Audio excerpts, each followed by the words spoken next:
सामने बैठे हुए, मंच पर बैठे हुए साथीगण, मीडिया के साथीगण, साथियों, हुड्डा साहब, मैं आपको बताना चाहूंगा, फरीदाबाद में जो विकास आपने किए थे, विकास आज प्रॉपर्टी आईडी के नाम पर, फैमिली की आईडी के नाम पर लूट मचा रखी है।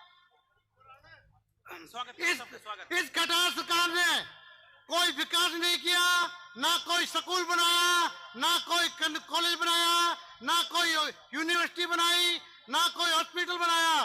साथियों, मैं आपको बताना चाहता हूं कि इस बार आप लोग ललित नगर को भारी मतों से जिताओ और इतने जोर से जिताओ कि विधानसभा में बेचने का काम करो।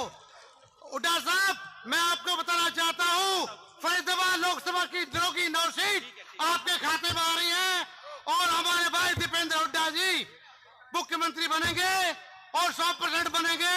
जनता राह देख रही है। दम उबलते हैं, अरमान उबल जाते हैं, अरमान उबलते हैं, तूफान मचल जाते हैं। हमें बदलने की कोशिश न करना यारो, हम बदलते हैं, दुनिया के इतिहास बदल जाते हैं। धन्यवाद। कांग्रेस पार्टी जिंदाबाद। मैं निवेदन करूंगा कांग्रेस पार्टी के वरिष्ठ नेता भाई जेपी नागर जी से कि वो आए और अपना संबोधन देकर हमें गिरफ्तार करें। भाई जेपी नागर जी। आदर और सम्मान के योग हरियाणा के पूर्व मुख्यमंत्री और हरियाणा के होने वाले मुख्यमंत्री भी वही हैं, भूपेंद्र हुड्डा जी। हमारे फरीदाबाद को गौरवान्वित जिस व्यक्ति की वजह से हो रहा है, तो वो प्रदेश अध्यक्ष उदयमान। आजादी से लेकर अब तक ये मौका फरीदाबाद को आपने दिया, चौधरी उदयमान जी, बहन शारदा राठौड़ जी, भाई विजय प्रताप जी, भाई ललित नागर जी, योगेश गौड़ साहब, भाई सुमित गौड़ जी, कुरैशी साहब। बड़ी लंबी लाइन है और पीछे से बार बार इशारा है कि मैं नाम ना लूं, लेकिन कुछ नाम फिर भी लेने पड़ते हैं। साथियों, हाँ, धर्म सिंह चोकर साहब पानीपत से हमारे विधायक, वो भी आए हुए हैं। अब ऐसा समय चल रहा है जिसमें चुनाव सिर पर है और बीजेपी पार्टी ने एक ऐसा सिस्टम बनाया है, इनके अपने पास तो कुछ है नहीं। जैसे कांग्रेस के जितने बड़े नेता थे जिन्होंने आजादी की लड़ाई में कांग्रेस ने आजादी दिलाई, उन सबके स्टैचू लगा रहे हैं, चाहे नेता ईश्वरचंद्र बोस हो, सरदार पटेल हो या दूसरे क्रांतिकारी जिन्होंने आजादी दिलाई, और उन पे अपना फोकस दिखा रहे हैं कि ये हमारे ही थे। ये अजीब समय है, ये अजीब समय है जिस समय आपको तय करना है कि होने वाला भविष्य क्या हो। साथियों, सिलेंडर कहां जा पहुंचा, तेल कहां जा पहुंचा, बिजली के दाम कहां हैं, आम आदमी त्राई त्राई कर रहा है। सिर्फ एक व्यक्ति है हरियाणा में जिसके पीछे हुड्डा जी, जो हमारा समाज है, ये आपको बड़ी टकटकी लगाकर देख रहा है। तो लोगों में बैठते, किसानों में बैठते, तो यहां का किसान कहता है कि हुड्डा जी पूरे देश के किसानों के सबसे बड़े नेता हैं। चौधरी चरण सिंह के बाद यदि किसानों की बात किसी ने उठाई तो आप है। आने वाले समय में मजदूरों की विभिन्न समस्याएं हैं, यदि उनको कोई हल कर सकता है तो आप है। बेरोजगारी की समस्या है, उसको कोई हल कर सकता है तो आप है। आप में सब लोग बड़ी टकटकी लगाकर हरियाणा का भविष्य देख रहे हैं और आपके कंधों को बीजेपी कमजोर करने की कोशिश करती है। लेकिन मैं कहना चाहूंगा कि आपके साथ हजारों हजारों आदमी हैं, आपको किसी कीमत पर कमजोर नहीं होने दिया जाएगा। आपका साथ दिया जाएगा, हर हालात में आपका साथ दिया जाएगा। मैं इन्हीं शब्दों के साथ और लंबी बात नहीं कहूंगा, वक्ता बहुत है। साथियों, एक बात चाहता हूं कि आप लोग देखना चाहते हैं हुड्डा जी को मुख्यमंत्री, तो अपनी अपनी जगह से सब हाथ उठाकर पीछे तक सब कर दे। बहुत बढ़िया, बहुत बढ़िया, बहुत बढ़िया, धन्यवाद। जय हिंद। मैं निवेदन करूंगा बड़कल विधानसभा से चुनाव लड़े कांग्रेस पार्टी के वरिष्ठ नेता भाई विजय प्रताप जी से कि वो आए और अपना संबोधन देकर हमें कृतार्थ करें भाई विजय प्रताप जी। नहीं, आज की जन आक्रोश रैली के हमारे मुख्य अतिथि, हम सबके नेता आदरणीय चौधरी भूपेंद्र सिंह हुड्डा जी, हरियाणा प्रदेश कांग्रेस कमेटी के अध्यक्ष आदरणीय चौधरी उदय भान जी, आदरणीय सम्मानित मंच, समय की सीमा है, यहां पर उपस्थित सभी आदरणीय बुजुर्गों, माताओं, बहनों, प्यारे साथियों, छायाकार और प्रेस बंधु,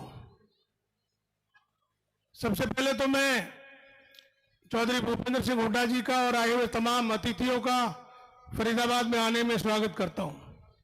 हालांकि बाहर से आए अतिथियों को असुविधा भी बहुत हुई होगी, मैं देख रहा हूं। आज शहर के जो हालात हैं आप सब देख रहे हैं, आवागमन तक मुश्किल हो गया।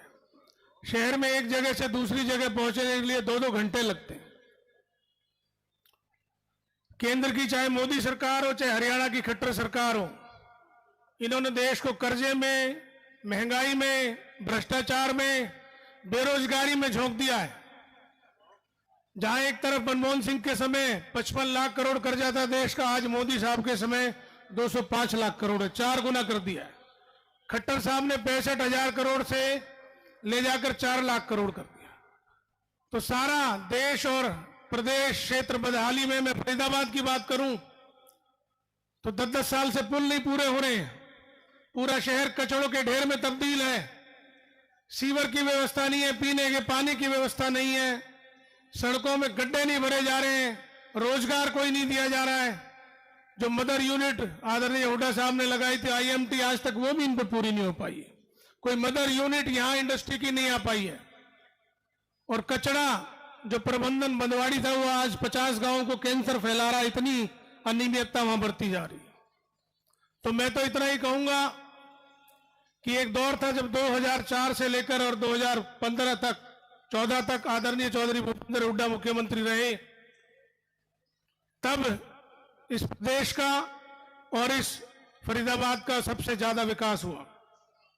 मुझे याद है कि एग्जाम्पल 450 करोड़ का चौधरी महेंद्र प्रताप जी मंत्री थे, उन्होंने हुड्डा साहब से आग्रह किया और 450 करोड़ का रेनीवेल का जो प्रोजेक्ट है आदरणीय हुड्डा साहब ने अप्रूव किया। लेकिन आज भी उस रेनीवेल का पानी पूरे शहर तक ये भाजपा सरकार 10 साल में नहीं पहुंचा पाई है। मेट्रो कॉरपोरेशन ने जब मना कर दिया पैसा देने से, तो 2,500 करोड़ हुड्डा साहब ने कहा कि हरियाणा प्रदेश देगा, लेकिन फरीदाबाद में मेट्रो आएगी। और बल्लभगढ़ तक मेट्रो आई। मोदी जी आए थे, बोले पलवल तक ले जाऊंगा, आज तक एक पिलर नहीं लगाया। तो भाई मैं आपसे यही कहना चाहता हूं, ज्यादा समय नहीं लूंगा। अगर प्रदेश को वापस एक नंबर पर पहुंचाना है, इस फरीदाबाद को जो सन 80 में 90 में पूरे NCR में सबसे पहले ऊपर पायदान पे माना जाता था, कोई आदमी बाहर से आता था कि NCR में रहने जाएंगे तो कहां फरीदाबाद, आज सबसे निचले पायदान में है। वापस इस प्रदेश को, इस फरीदाबाद को ऊपर ले जाना चाहते हो तो एक ही उम्मीद है, चौधरी भूपेंद्र सिंह हुड्डा, उनको मजबूत करना है। और जो उनकी टीम है, जो उनके सिपाही हैं, जिसके लिए वो आदेश कर दें, हम सब लोग उन्हीं के साथ आदेश से खड़े रहें, अपने नेता को मजबूत करें, ऐसा हम यहां संकल्प लेते हैं। आप सब तैयार हो? तो आपका बहुत बहुत धन्यवाद। और मैं अंत में, क्योंकि समय की सीमा, सभी का नाम नहीं ले पाया, और भाई ललित नागर जी का विशेष आभार करता हूं, उन्होंने शानदार कार्यक्रम का आयोजन किया। धन्यवाद। जय हिंद। मैं निवेदन करूंगा ओल्ड फरीदाबाद से कांग्रेस पार्टी की टिकट पर चुनाव लड़े भाई लखन सिंगला जी से कि वो आए और संक्षेप में अपनी बात रखें। अतिथियों का नाम लेकर सम्मानित मंच कहकर अपनी बात शुरू करेंगे भाई लखन सिंगला जी। हरियाणा की आन वान शान, 36 बिरादरी के एक मात्र नेता, 2024 के भावी CM परम आदरणीय चौधरी भूपेंद्र सिंह हुड्डा जी, सच्चाई और ईमानदारी के प्रतीक हरियाणा प्रदेश के कांग्रेस अध्यक्ष मेरे बड़े भाई चौधरी उदयवान जी, हमारे जिले के प्रभारी नूह से विधायक बड़े भाई आफ्ताब अहमद जी, मंच पर आसीन सभी विधायक, पूर्व विधायक, सभी वरिष्ठ कांग्रेसी नेता और इस विशाल आयोजन के आयोजक मेरे बड़े भाई ललित नागर जी और इस रैली के अंदर आए युवा नौजवान साथी बुजुर्गों, सारे फरीदाबाद विधानसभा की इंतजाम की सरदारी, मैं आपके बीच में सिर्फ 2 ही मिनट लूंगा, क्योंकि आप लोग सीएम साहब को सुनने आए हैं, अध्यक्ष जी को सुनने आए हैं। कभी सपने में भी सोचा था कि हम मेट्रो में सफर करेंगे? सोचा था? हाथ उठा के बताओ एक बार, किसने देन? चौधरी भूपेंद्र सिंह हुड्डा जी की देन है। फरीदाबाद में मेट्रो हो, बदरपुर फ्लाईओवर हो, आईएमटी हो, मेडिकल कॉलेज हो, गुड़गांव 6 लाइन बाईपास हो, कैली बाईपास हो, या ग्रेटर फरीदाबाद हो, रैनीवल की मीठे पानी की योजना हो, सब भूपेंद्र सिंह हुड्डा जी की देन है। 9.5 साल की भाजपा सरकार के अंदर 1 इंच जमीन भी किसी सामाजिक धार्मिक संस्था को दी गई हो तो बताओ? फरीदाबाद के अंदर पंजाबी समाज को 2 एकड़ का दशहरा ग्राउंड सेक्टर 16 में किसने दिया? भूपेंद्र सिंह हुड्डा जी ने दिया। सेक्टर 16 में पंजाबी भवन हो, किसान भवन हो, गुजर भवन हो, सेक्टर 3 में दलित भवन हो, जाट भवन हो, सेक्टर 8 में महाराणा प्रताप भवन हो, किसकी देन है? चौधरी भूपेंद्र सिंह हुड्डा जी की देन है। आपको बता देना चाहता हूं कि प्रधानमंत्री जी जब फरीदाबाद आए थे तो ये कहकर गए थे कि बल्लभगढ़ से पलवल तक मेट्रो पहुंचाई जाएगी। 9.5 साल हो गए, जहां हुड्डा साहब आपने पोल छोड़ा था मेट्रो का वहीं है। 2024 में भूपेंद्र सिंह हुड्डा जी को सीएम बना दो, इनकी करनी कथनी में कोई फर्क नहीं है। जो कहते हैं वो करते हैं, जिसका हाथ पकड़ लेते हैं छोड़ते नहीं है। ये सीएम बनेंगे और बल्लभगढ़ से होटल तक मेट्रो पहुंचाने का काम करेंगे। मैं आपको बता देना चाहता हूं कि 9.5 साल के अंदर स्मार्ट सिटी के नाम पे क्या आया? कोई पुल आया, स्टेडियम आया, कोई ट्रांसपोर्ट नगर आया, कोई एयरपोर्ट आया, कोई स्कूल अपग्रेड हुआ? कुछ नहीं आया। हुड्डा साहब, आप सीएम बनेंगे, भारी बहुमत से बनेंगे, 70 से 75 सीट हमारी आएंगी। मैं आप लोगों से एक अपील और करूंगा। हमारी लोकसभा में 9 विधानसभा हैं।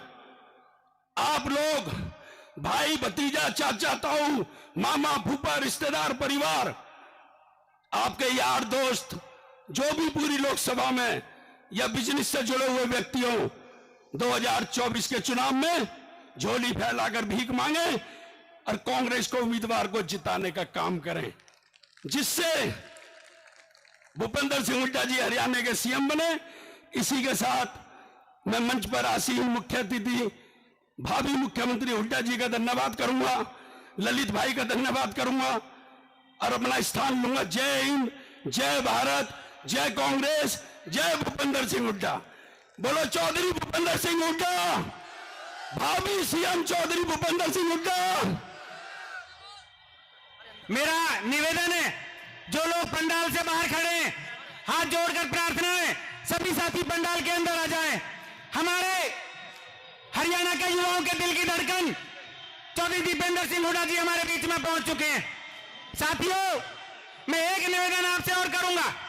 आपसे मेरा निवेदन है, मेरी प्रार्थना स्वीकार कर लेना। साथियों, हमारे बीच में सांसद दीपेंद्र सिंह हुड्डा जी पहुंचने वाले, बहुत बड़े काफिले के साथ भाई दीपेंद्र सिंह हुड्डा जी हमारे बीच में पहुंच रहे हैं।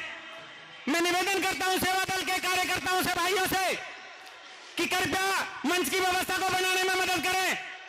दीपेंद्र सिंह हुड्डा जी जब मंच पर पहुंचेंगे तो कितने साथी ऊपर आएंगे? ये युवक कांग्रेस, एनएसयूआई और सेवा दल के साथियों से मेरा निवेदन है, कृपया व्यवस्था को बनाने में हमारी मदद करें। ये तो भाई प्रेस और मीडिया के साथी हमारे बीच में पहुंचे, उनका भी हम यहां पहुंचने पर हार्दिक स्वागत और अभिनंदन करते हैं। साथियों, भाई दीपेंद्र सिंह हुड्डा जी ट्रैक्टर पर बैठकर हजारों हजार के काफिले के साथ आज तिगांव क्षेत्र की धरती पर पहुंचे। मेरा निवेदन है सभी साथियों से, कृपया व्यवस्था को बनाने में भी हमारी मदद करें। भाई ललित नागर जी खुद चौधरी दीपेंद्र सिंह हुड्डा जी के साथ मंच की तरफ आ रहे हैं। साथियों, जो भाई पंडाल से बाहर है, मेरा निवेदन है कृपया पंडाल से अंदर आने की कृपा करें। पड़ गया चक्कर में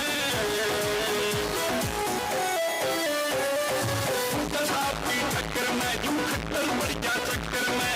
हरियाणा का नाश कर दिया, हरियाणा का नाश कर दिया। तोड़ बनावेगा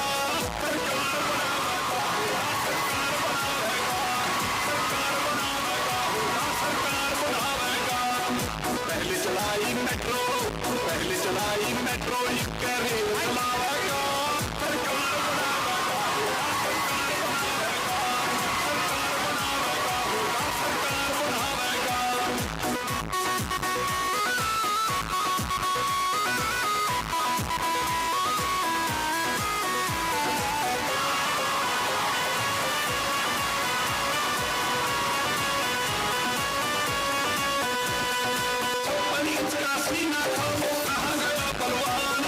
सीमा में न होते खेतों में किसान। 56 इंच का सीना था वो रहा गया परवान। सीमा में न होते खेतों में किसान। व्यापारी मर गया मट्टी के मैं, व्यापारी मर गया मट्टी के मैं। तोड़ बनावेगा सरकार बनावेगा, सरकार बनावेगा, सरकार बनावेगा।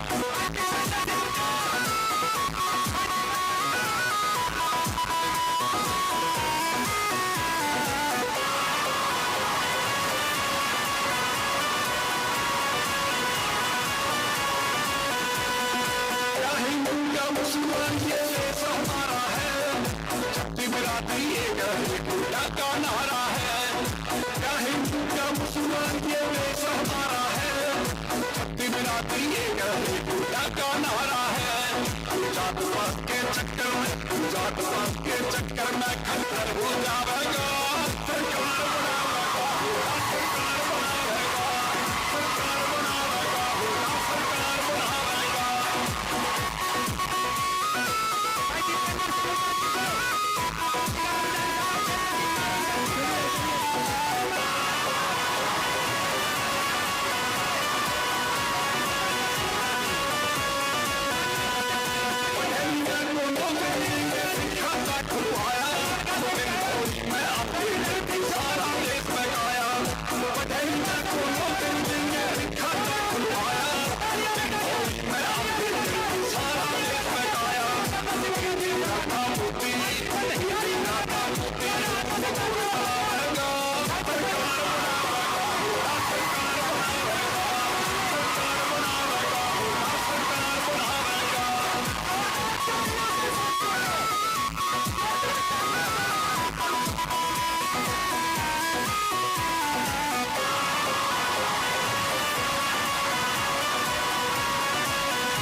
साथियों, एनएसयूआई और युवक कांग्रेस के साथ एक ऐसी महान शख्सियत जिन्होंने सबसे कम उम्र में और सबसे ज्यादा वोटों से जीत कर जाने का रिकॉर्ड हिंदुस्तान की सबसे बड़ी पंचायत में दर्ज किया।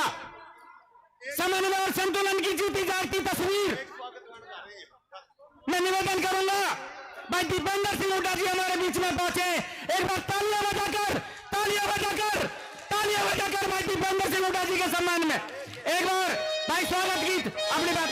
जी जी, बहुत ही तहे दिल से धन्यवाद करते हैं माननीय दीपेंद्र सिंह हुड्डा जी, आदरणीय दीपेंद्र हुड्डा और हमारे परम आदरणीय प्रदेश अध्यक्ष माननीय श्री उदय भान जी, चौधरी उदय भान जी का सभी का तहे दिल से धन्यवाद करते हुए सम्मानित मंच को मात्र 2 मिनट का समय ये स्वागत गीत आपके बीच में प्रस्तुत करते हुए कलाकार साथी किस तरह से, चलिए।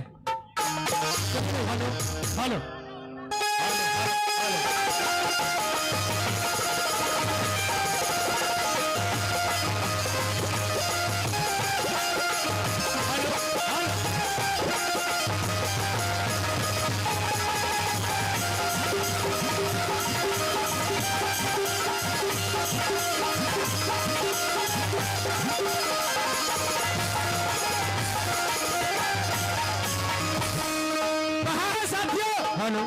बेटा भाई श्रीमान साहब। कहा है कि अपनी हस्ती मिटाने वाले हम ही होंगे, अपनी हस्ती मिटाने वाले हम ही होंगे, तुम्हें पलकों पर बिठाने वाले हम ही होंगे। दौलत तो हर कोई बेताब है तुम पर लुटाने के लिए, लेकिन जान लुटाने वाले हम ही होंगे, जान लुटाने वाले हम ही होंगे। सुंदर स्वागत गीत आपके बीच में माननीय हुड्डा जी के स्वागत सम्मान में किस तरह से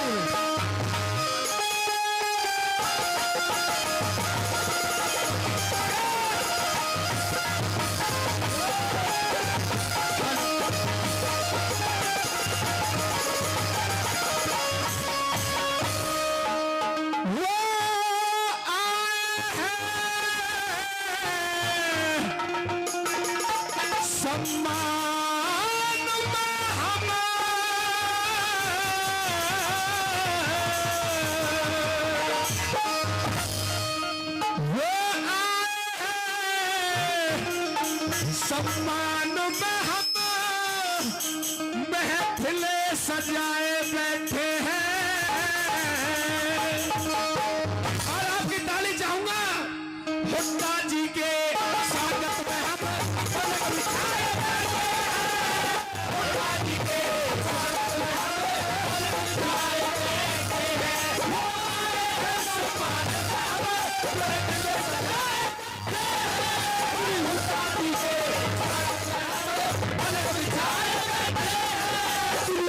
जी के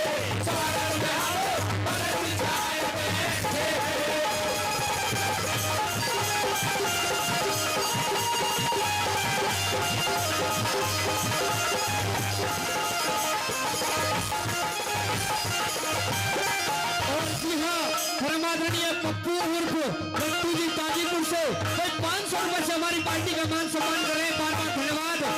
टीम जगन की तरफ से जोगिंदर डागर जी वो भी 200 रुपए से मान सम्मान कर रहे हैं। सभी का बार बार धन्यवाद। और जिन्होंने मान सम्मान किया सभी का हार्दिक धन्यवाद करते हैं। मेरा निवेदन है एक बार दोनों हाथ उठाकर का आश्वासन देते, दोनों हाथ बिल्कुल सीधे खड़े कर ले। सभी से निवेदन है मेरा, और एक बार जोरदार जयकार लगा दे, जोरदार जयकार लगाना है सभी को मिलकर के। कांग्रेस पार्टी जिंदाबाद, कांग्रेस पार्टी जिंदाबाद।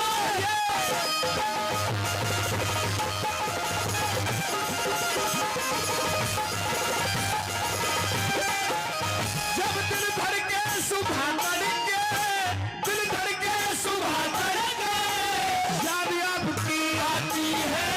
जब तुम महफिल में, जब तुम महफिल में होते हो समा खुद ही जय जाती है। तुम महफिल में होते हो समा खुद ही जय जाती है। हम भी हृदय में खुशियों के, हम भी हृदय में खुशियों के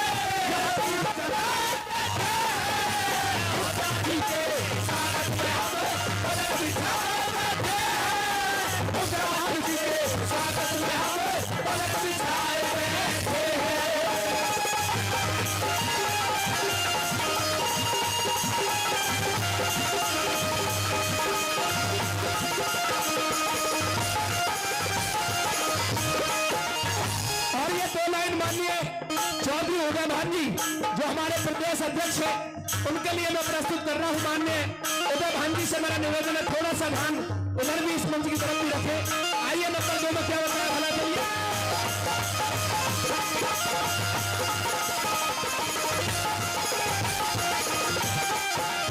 अरे आगे बढ़ना सीख लिया। ये उदय भान जी के लिए मैं प्रस्तुत कर रहा हूं। ये कली सभी को ध्यान देना है और सम्मानित मंच से भी मेरा निवेदन है।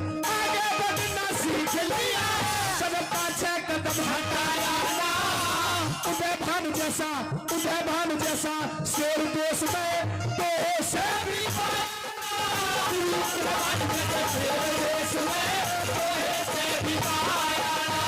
किसानों और मजदूरों का, किसानों और मजदूरों का ये हक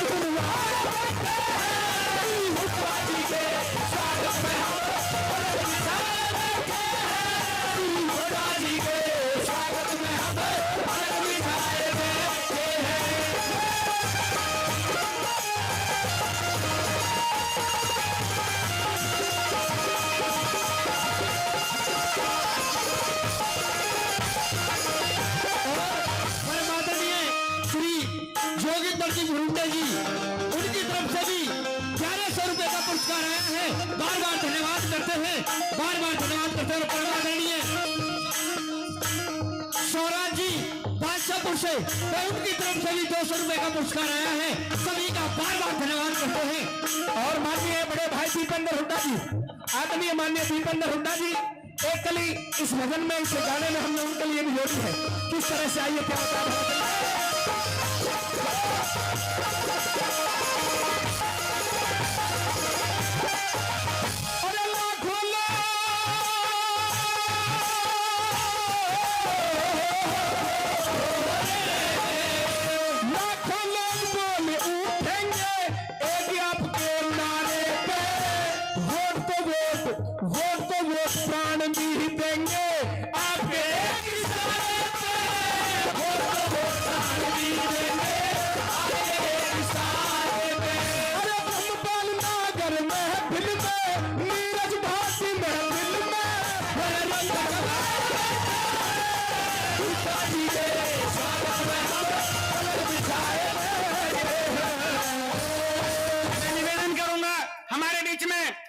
विधायक रहे चौधरी रघुवीर सिंह तेवतिया जी वो आए और मुख्य अतिथियों का नाम लेकर सम्मानित मंच कहकर अपनी बात शुरू करेंगे। चौधरी रघुवीर सिंह तेवतिया जी।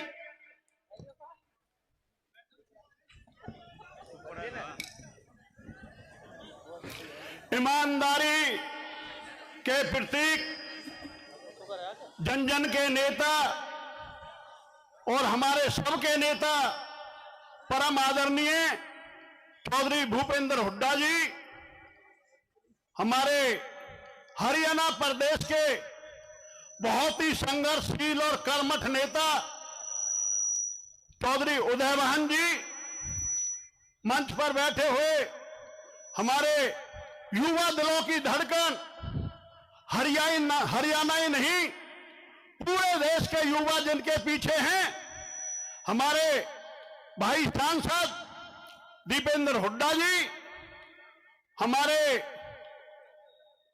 आफ्ताब अहमद जी, रावदान सिंह जी, नीरज शर्मा जी, हमारे बहन शारदा राठौर जी, लखन सिंगला जी, विजय प्रताप जी, इस शानदार प्रोग्राम के बहुत ही संघर्षशील और बहुत ही कर्मठ हमारे साथी भाई ललित नागर जी, सम्मानित मंच। आज सबसे पहले तो मैं अपने सबके नेता परम आदरणीय चौधरी भूपेंद्र हुड्डा जी का, अपने प्रधान जी का, अपने सांसद जी का, अपने फरीदाबाद में पहुंचने पर हृदय की गहराइयों से अभिनंदन करता हूं, स्वागत करता हूं और उनको बताना चाहता हूं कि हमारे फरीदाबाद में कांग्रेस बहुत मजबूत है। सभी आपके साथ जिम्मेदार जितने भी पार्टी के जितने भी जिम्मेदार कांग्रेस के कार्यकर्ता हैं, सब हुड्डा साहब और हमारे प्रधान चौधरी उदयवान जी और भाई सांसद के साथ हैं। जहां भी जाते हैं हर जगह केवल आपके नाम की कहते हैं कि आने वाली सरकार हुड्डा साहब की सरकार होगी।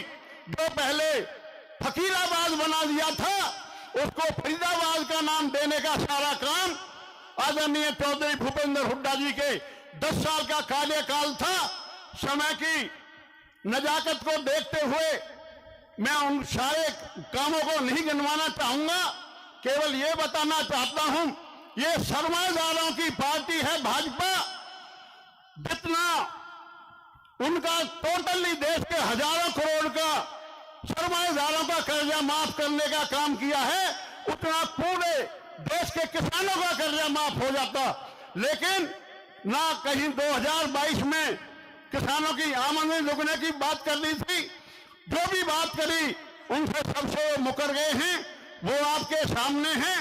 और आज अभी मैं भी जो लेट आया हूं उसका कारण है आपसे माफी चाहता हूं, क्योंकि हमारे क्षेत्र में जो आज के हमारे हरियाणा के मुख्यमंत्री हैं, जिन्होंने 1 साल पहले पृथ्वी के पनेरा खुर्द में बहुत बड़ी जहां भंडारा था महाराज जी ने किया था, वहां जो हमारे मोहना में जो जेवर एयरपोर्ट है वहां का जो रास्ता जाता है, जो उतार चढ़ाव के लिए 4 महीने से धरना चला हुआ है, आज वहां बहुत बड़ी महापंचायत थी, वहीं से उनके बीच में ही मैं उनसे निवेदन करके आया हूं और उनसे वादा भी किया है कि हमारे, क्योंकि पहले भी उस धरने में हमारे बहुत ही लोकप्रिय सांसद भाई दीपेंद्र हुड्डा जी वहां पहले पंचायत हुई थी, उसमें खुद शरीक हुए थे और सांसद जी वादा भी करके आए थे जब भी हमारी सरकार आएगी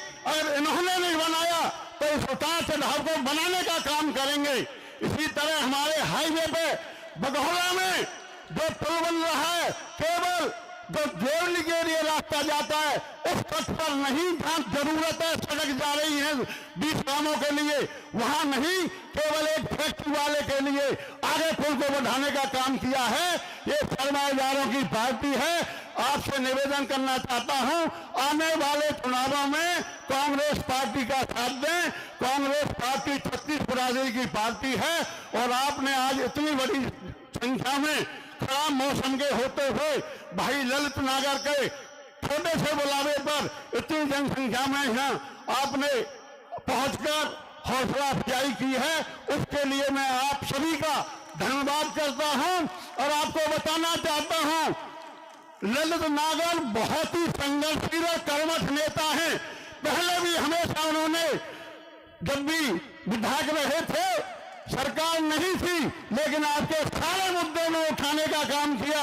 उससे पहले हुड्डा साहब की सरकार में खुद हुड्डा साहब का आशीर्वाद था, हुड्डा साहब के आशीर्वाद से चाहे तिगाम क्षेत्र में रोजगार की बात हो, विकास की बात हो, उन्होंने कहीं पीछे नहीं रहने दिया। इसलिए आपसे मैं निवेदन करता हूं, आने वाले समय में ललित नागर को तिगाम से विधायक बनाकर भेजें। राम राम जी। मैं निवेदन करूंगा, बल्लभगढ़ से विधायिका रही और हरियाणा सरकार में 2 बार मंत्री रही बहन कुमारी शारदा राठौर जी से कि वो आए और मुख्य अतिथियों का संबोधन कर सम्मानित मंच कहकर अपनी बात शुरू करें। बहन शारदा राठौर जी। बहुत ही सम्माननीय, जन जन के प्रिय नेता, भावी मुख्यमंत्री चौधरी भूपेंद्र सिंह हुड्डा जी, हमारे यशस्वी, तेजस्वी, ओजस्वी प्रधान भाई चौधरी उदयभान जी और हम सबके प्यारे दुलारे हिंदुस्तान के राजनीतिक आकाश के चमकते सितारे हमारे भाई, मेरे नेता चौधरी दीपेंद्र सिंह हुड्डा जी, सम्मानित मंच, मेरे सामने बैठे जगह जगह कॉलोनियों से, तिगांव क्षेत्र से आए बुजुर्गों, नौजवान भाइयों, मातृशक्ति पत्रकार छायाकार बंधुओं, पिछले 9.5 सालों से हरियाणा की जनता झूठ की और लूट की राजनीति देख रही है। जो बड़े बड़े वायदे 2014 और 2019 में किए गए, वो वायदे तो पूरे नहीं किए, लेकिन जनता को खून के आंसू रुलाने का काम इस खट्टर सरकार ने, भाजपा सरकार ने किया है। आज चाहे मजदूर हो, किसान हो, व्यापारी हो, कर्मचारी हो, युवा हो, महिलाएं हो, बुजुर्ग हो, कौन सा ऐसा वर्ग है जो इनके कामकाज से खुश है? आज लोगों को लाइन में लगा दिया है। पहले नोटबंदी की लाइन में लगाया, फिर जीएसटी ठीक कराने की लाइन में सारे व्यापारी, दुकानदार, सारे हमारे व्यापारी भाई लगे और अब कहीं तो राशन के लिए लाइन में लगना पड़ता है, राशन पूरा नहीं मिलता है। कहीं आपको आपका परिवार पहचान पत्र के लिए लाइन में लगना पड़ता है, बिना पैसे के ठीक नहीं होता। प्रॉपर्टी आईडी के लिए लाइन में लगना पड़ता है, बिना पैसे के ठीक नहीं होता। कहीं आपको आपका बिजली का बिल ठीक कराने के लिए लगना पड़ता है, कहीं कुछ भी ठीक नहीं होता। हमारी बहनें, जो सरसों का तेल 80 रुपए किलो होता था, आज 200 रुपए किलो है कि नहीं? आज बच्चों की पढ़ाई लिखाई, रोटी कपड़ा मकान, 2 वक्त की गुजर बसर करना बहुत मुश्किल हो गया है। महंगाई से, भ्रष्टाचार से, अपराध से, बेरोजगारी से यहाँ के लूटपाट से जनता त्रस्त हो चुकी है। अब तो सारे कांग्रेस पार्टी की तरफ, हमारे नेता चौधरी भूपेंद्र सिंह हुड्डा जी की तरफ, चौधरी उदय भान जी की तरफ, और जो पूरे हरियाणा में जनता की उम्मीदों की किरण बनकर निकले हैं, एक जागृति की अलख जगा रहे हैं, भाई दीपेंद्र सिंह हुड्डा जी की तरफ लोग नजरें गड़ाए बैठे हैं और चुनाव का इंतजार कर रहे हैं। इस चुनाव में अप्रत्याशित जीत कांग्रेस पार्टी को मिलेगी और जो 9.5 सालों से जनता त्रस्त हुई पड़ी है, आपकी एक एक दुख दर्द का जवाब वोट की चोट से चुनावों में दिया जाएगा। मैं भारतीय जनता पार्टी के लोगों को कहना चाहती हूं कि आप आने वाले समय में ढूंढे भी नहीं मिलेंगे, क्योंकि आपने देश का सौहार्द तोड़ने का काम किया है, लोगों की उम्मीदें तोड़ने का काम किया है, लोगों के घर तोड़ने का काम किया है, लोगों को आपस में सामाजिक ताने बाने को तोड़ने का काम किया है। यही कहकर अपनी बात खत्म करूंगी कि आईना तोड़ने वालों, तुम्हें ये ध्यान रहे, आईना तोड़ने वालों तुम्हें ये ध्यान रहे, अक्स बिखर जाएगा तुम्हारा भी कई हिस्सों में। धन्यवाद। जय हिंद, जय कांग्रेस। मेरा निवेदन है, जो भाई ग्रिल पे खड़े हैं भाई बैठ जाओ कृपया, भाइयों बैठ जाओ, नहीं तो एक नारा लगाना पड़ जाएगा। लगाओगे भाई, नारा लगाओगे?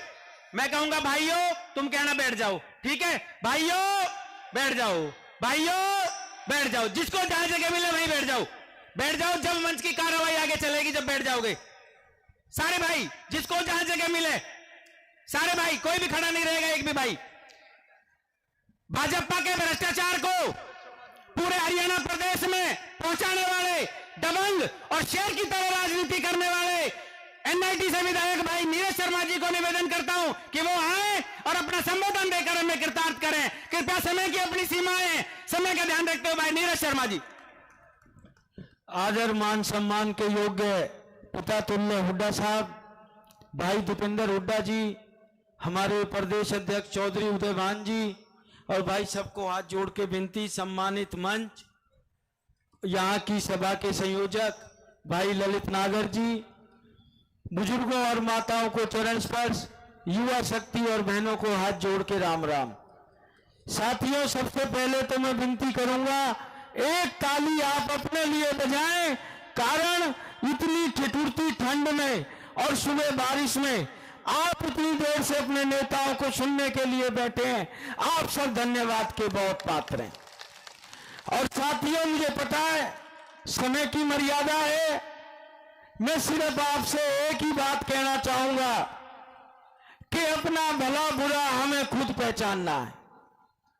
ये भ्रष्ट भाजपा सरकार राम जी के नाम पे तो आई, राम जी की बात नहीं मानी। 9 साल के अंदर इन्होंने हमारा फरीदाबाद शहर सोमनाथ जी का मंदिर बना दिया। आओ लूटो और जाओ। आप अपने दिल पे हाथ रख के बता दो, 9 साल में एक कोई प्रोजेक्ट आया हमारे शहर में? हुड्डा साहब थे, ईएसआई का मेडिकल कॉलेज बनवा के गए।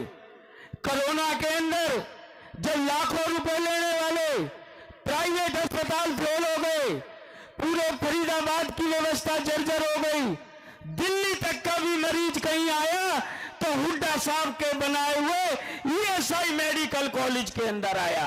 इनके कैबिनेट मंत्रियों को पूरे हिंदुस्तान में कहीं इलाज नहीं मिला तो उन्होंने इलाज कहां कराया? हुड्डा साहब के बनाए हुए ईएसआई मेडिकल कॉलेज के अंदर करवाया। उसके बाद मेट्रो के नाम पे हमें छला जा रहा है। हुड्डा साहब के टाइम पे ही मेट्रो हमारी बल्लमगढ़ तक गई। बदरपुर का फ्लाईओवर बना तो हुड्डा साहब के टाइम पे बना। टैक्स तो हम भरपूर देते हैं, टैक्स देने में कोई कसर बाकी नहीं है। सुबह उठने से लेके रात को सोने तक हमारी जिंदगी की ऐसी कोई चीज नहीं जिस पे हम इस भ्रष्ट भाजपा सरकार को टैक्स नहीं दे रहे हो। पर सुविधाओं के नाम पे हमें क्या मिल रहा है? हालांकि तिगाम मेरी विधानसभा नहीं है भैया, ना मुझे सांसदी लड़नी में बड़े मन से ऐलान कर रहा हूं, मुझे मेरी एनआईटी 86 से मतलब है। पर पीछे मैं गया, मैंने तिलपत गांव की आवाज उठाई, कारण ठेकेदार ने ठेका ले लिया, डिफेक्ट लायबिलिटी पीरियड पड़ा हुआ है। और तिलपत गांव हमारा ऐतिहासिक गांव है, महाभारत कालीन गांव है। आज उस गांव की सड़क की स्थिति देख लो। हुड्डा साहब कभी समय हो तो चले जाना, बिना बारिश के इतना पानी खड़ा हुआ उस सड़क पे। वो सिर्फ किसकी बदौलत है? वो भ्रष्टाचार की बदौलत है। और साथियों, जिस समाज से मैं ताल्लुकात रखता हूं, तिगाम विधानसभा से हमारा रोटी बेटी का रिश्ता है। चाहे मैं अपने गुर्जर समाज की बात करूं, हमारे रिश्ते वहां होते हैं, उनके रिश्ते यहां होते हैं। चाहे मैं अपने ब्राह्मण समाज की बात करूं, या आज तिगाम विधानसभा में जो हमारे प्रवासी भाई रह रहे हैं, फ्लैटों में हमारे कॉलोनियों के लोग रह रहे हैं, सब जगह आना जाना है। आपने दो ही चीज का फर्क देखना है। एक ये खट्टर है कि जो सच्चाई की आवाज उठाने वाले को, नीरज शर्मा को खट्टर से अपने बैंक अकाउंट में पैसे नहीं मांग रहा, अपने बालकों के ब्याह के लिए पैसे नहीं मांग रहा, अपना मकान बनाने के लिए पैसे नहीं मांग रहा। ये पूरी की पूरी विधानसभा इस तरीके की हुई पड़ी है हमारे यहाँ। जिसका टैक्स देते हैं सब लोग, उसके 28 करोड़ मांग रहा हूं मैं, क्योंकि टैक्स आप देते हो, टैक्स भ्रष्ट भाजपा सरकार को देते हो, और वो पैसा नीचे पास नहीं कर रहे। खट्टर तो ये काम कर रहे हैं, और हुड्डा साहब क्या कर रहे हैं? हुड्डा साहब को हर घड़ी चिंता है कि उनका बेटा इस ठंड में कहीं शहीद ना हो जाए, कहीं उसको ठंड ना पकड़ ले।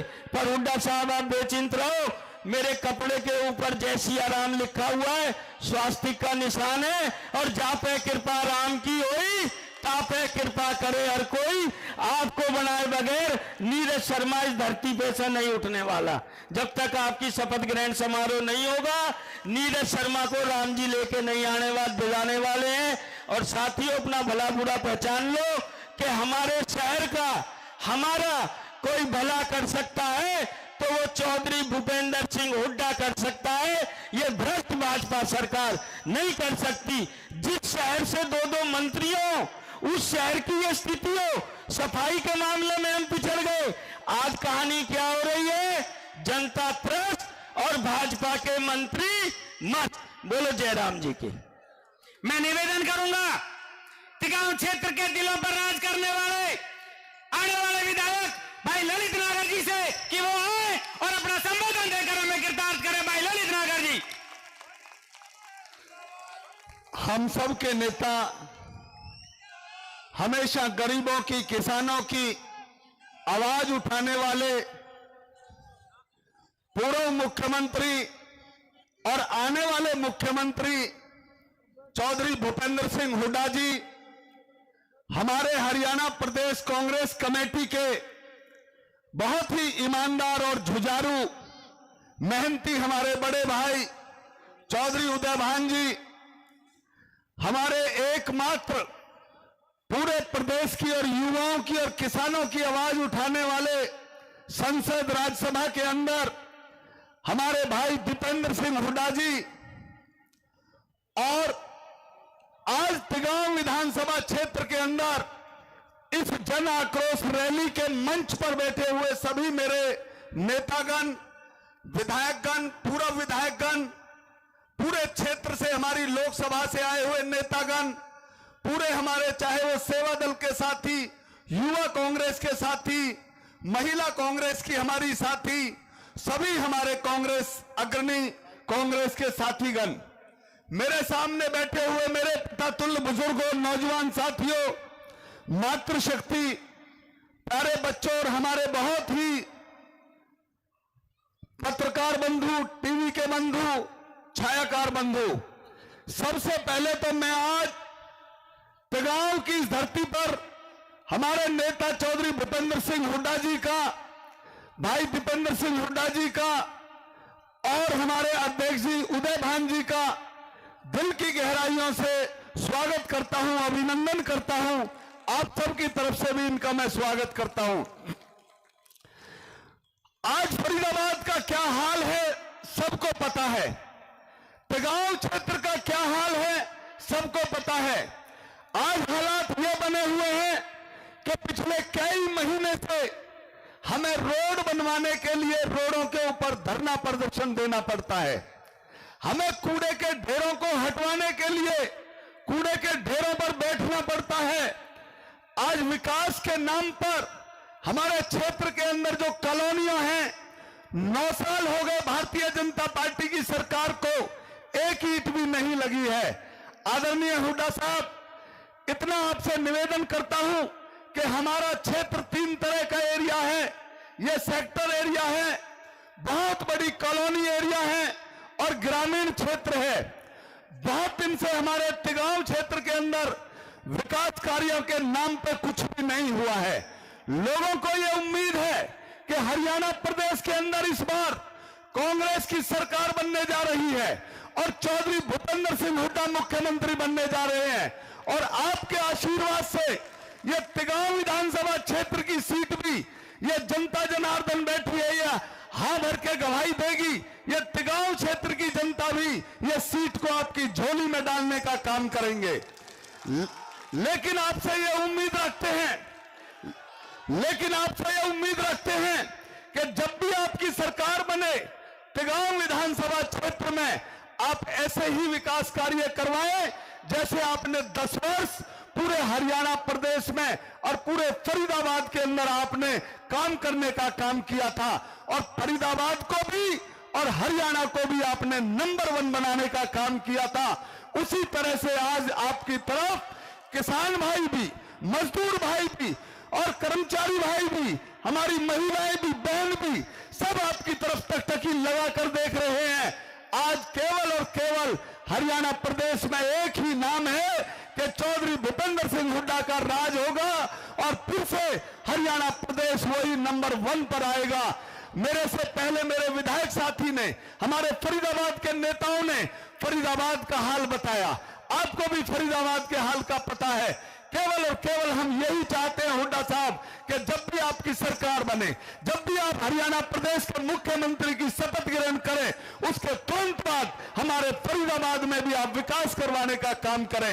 इन्हीं शब्दों के साथ मैं आपका ज्यादा समय नहीं लूंगा, क्योंकि आज चौधरी दीपेंद्र सिंह हुड्डा जी को, बड़े हुड्डा साहब को, उदय भान जी को आप सुनना चाहते हैं। इसलिए मैं एक बार पुनः इस अपने क्षेत्र की जनता जनार्दन का हार्दिक स्वागत करता हूं, अभिनंदन करता हूं और आपका अभिनंदन करता हूं। धन्यवाद। जय हिंद, जय कांग्रेस, जय तिगांव। मैं निवेदन करता हूं, एक ऐसी महान शख्सियत जिन्होंने सबसे कम उम्र में सबसे ज्यादा वोटों से जीत कर जाने का रिकॉर्ड हिंदुस्तान की सबसे बड़ी पंचायत में दर्ज किया, भाई दीपेंद्र सिंह हुड्डा जी से निवेदन करता हूं वो आए और सभा को संबोधित करें। भाई दीपेंद्र सिंह हुड्डा जी।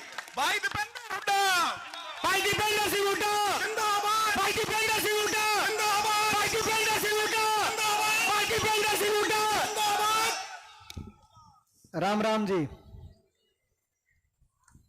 हमारे बीच में हमारे नेता आदरणीय चौधरी भूपेंद्र सिंह हुड्डा जी, हमारे हरियाणा प्रदेश कांग्रेस कमेटी के लोकप्रिय अध्यक्ष, जन जन की आवाज, जिनके नेतृत्व में लगातार हरियाणा में पिछले 1 साल से कांग्रेस पार्टी मजबूत हो रही है, लगातार कांग्रेस का परिवार बढ़ रहा है।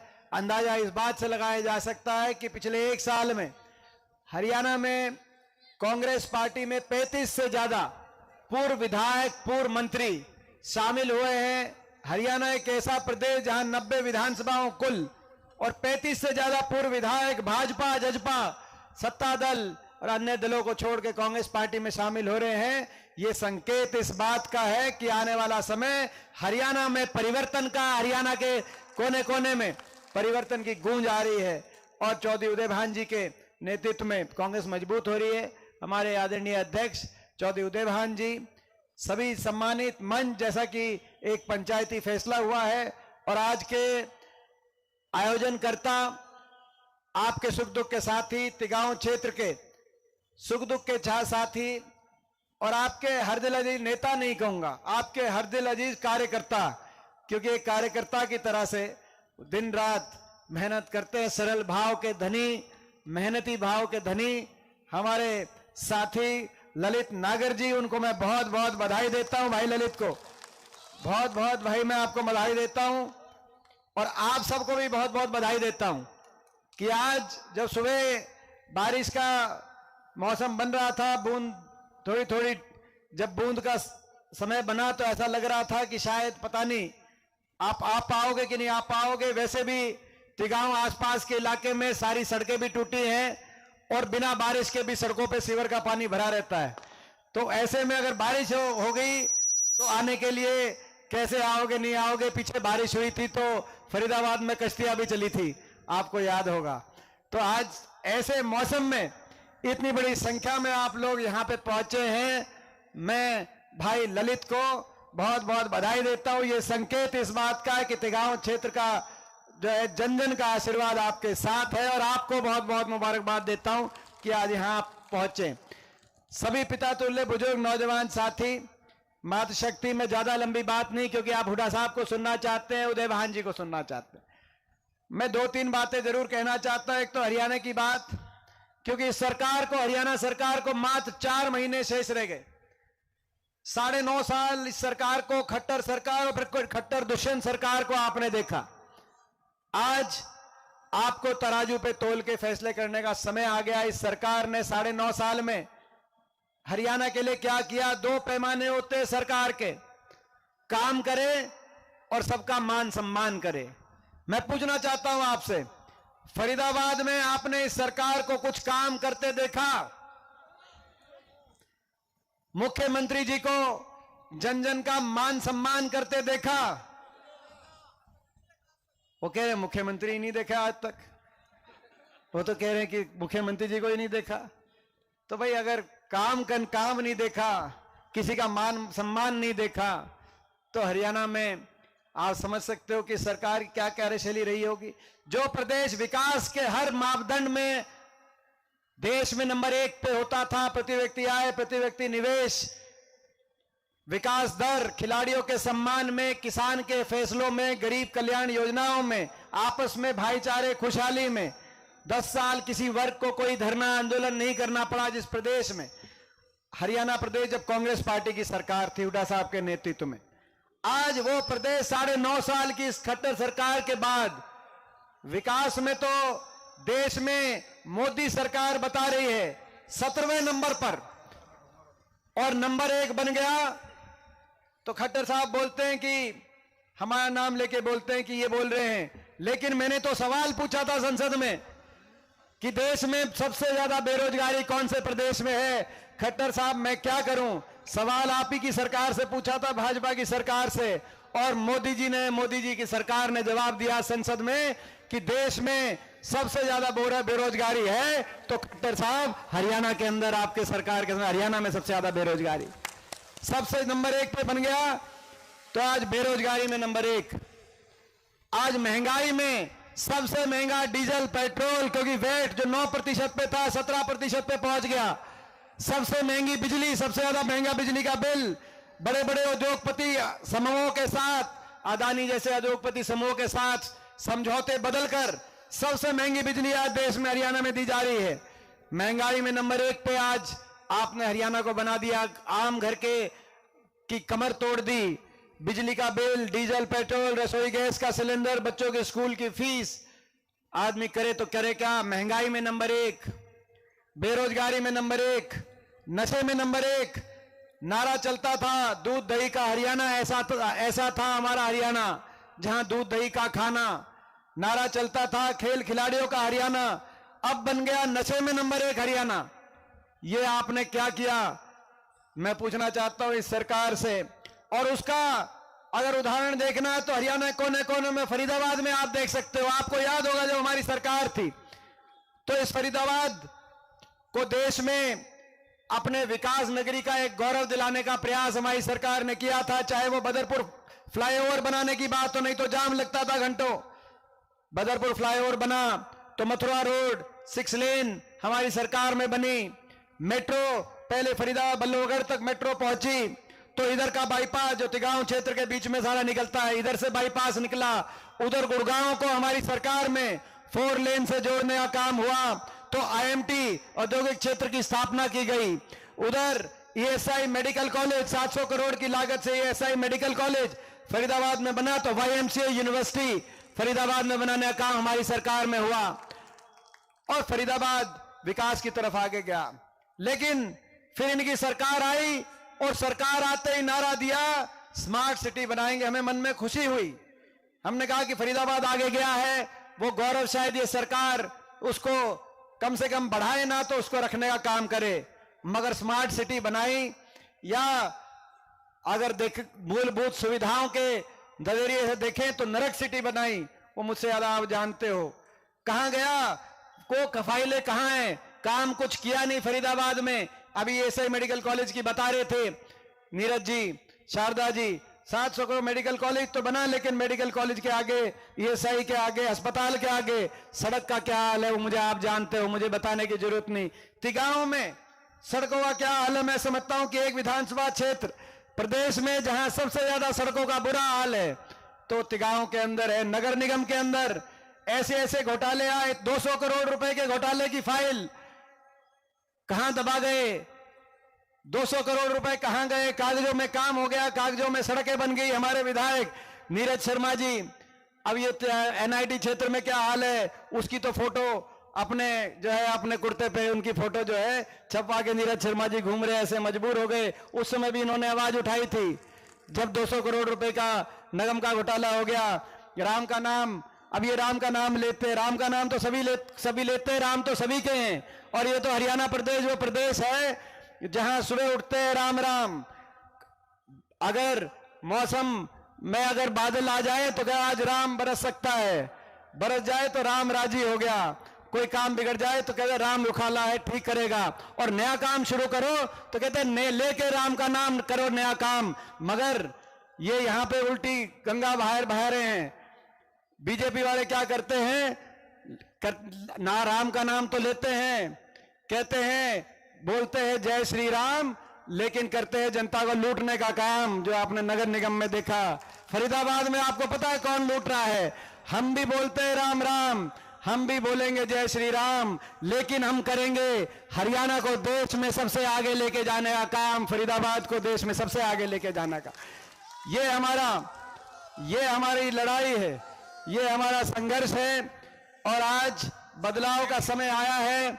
भ्रष्टाचार केवल फरीदाबाद तक सीमित नहीं है, आज कॉलोनियों को उजाड़ा जा रहा है, लेकिन अरावली की जमीन को बड़े उद्योगपतियों के हवाले किया जा रहा है। ऐसा भ्रष्टाचार, आज इस भ्रष्टाचार से जो लड़ाई और हरियाणा में बदलाव की जो हमारी लड़ाई है वो फरीदाबाद तक ही नहीं, हरियाणा में भी जो आपकी सरकार बनी, आपको पता है ये सरकार दोबारा नहीं बनती। 40 पे सुई अटक गई थी भाजपा की, 40 पे, लेकिन इस बीच एक पार्टी आई जेजेपी पार्टी, दुष्यंत चौटाला, जो बीजेपी के खिलाफ वोट ले गई। बीजेपी का नारा था पिछले विधानसभा चुनाव में, क्या कहते थे, कहते थे बीजेपी जाएगी 75 पार।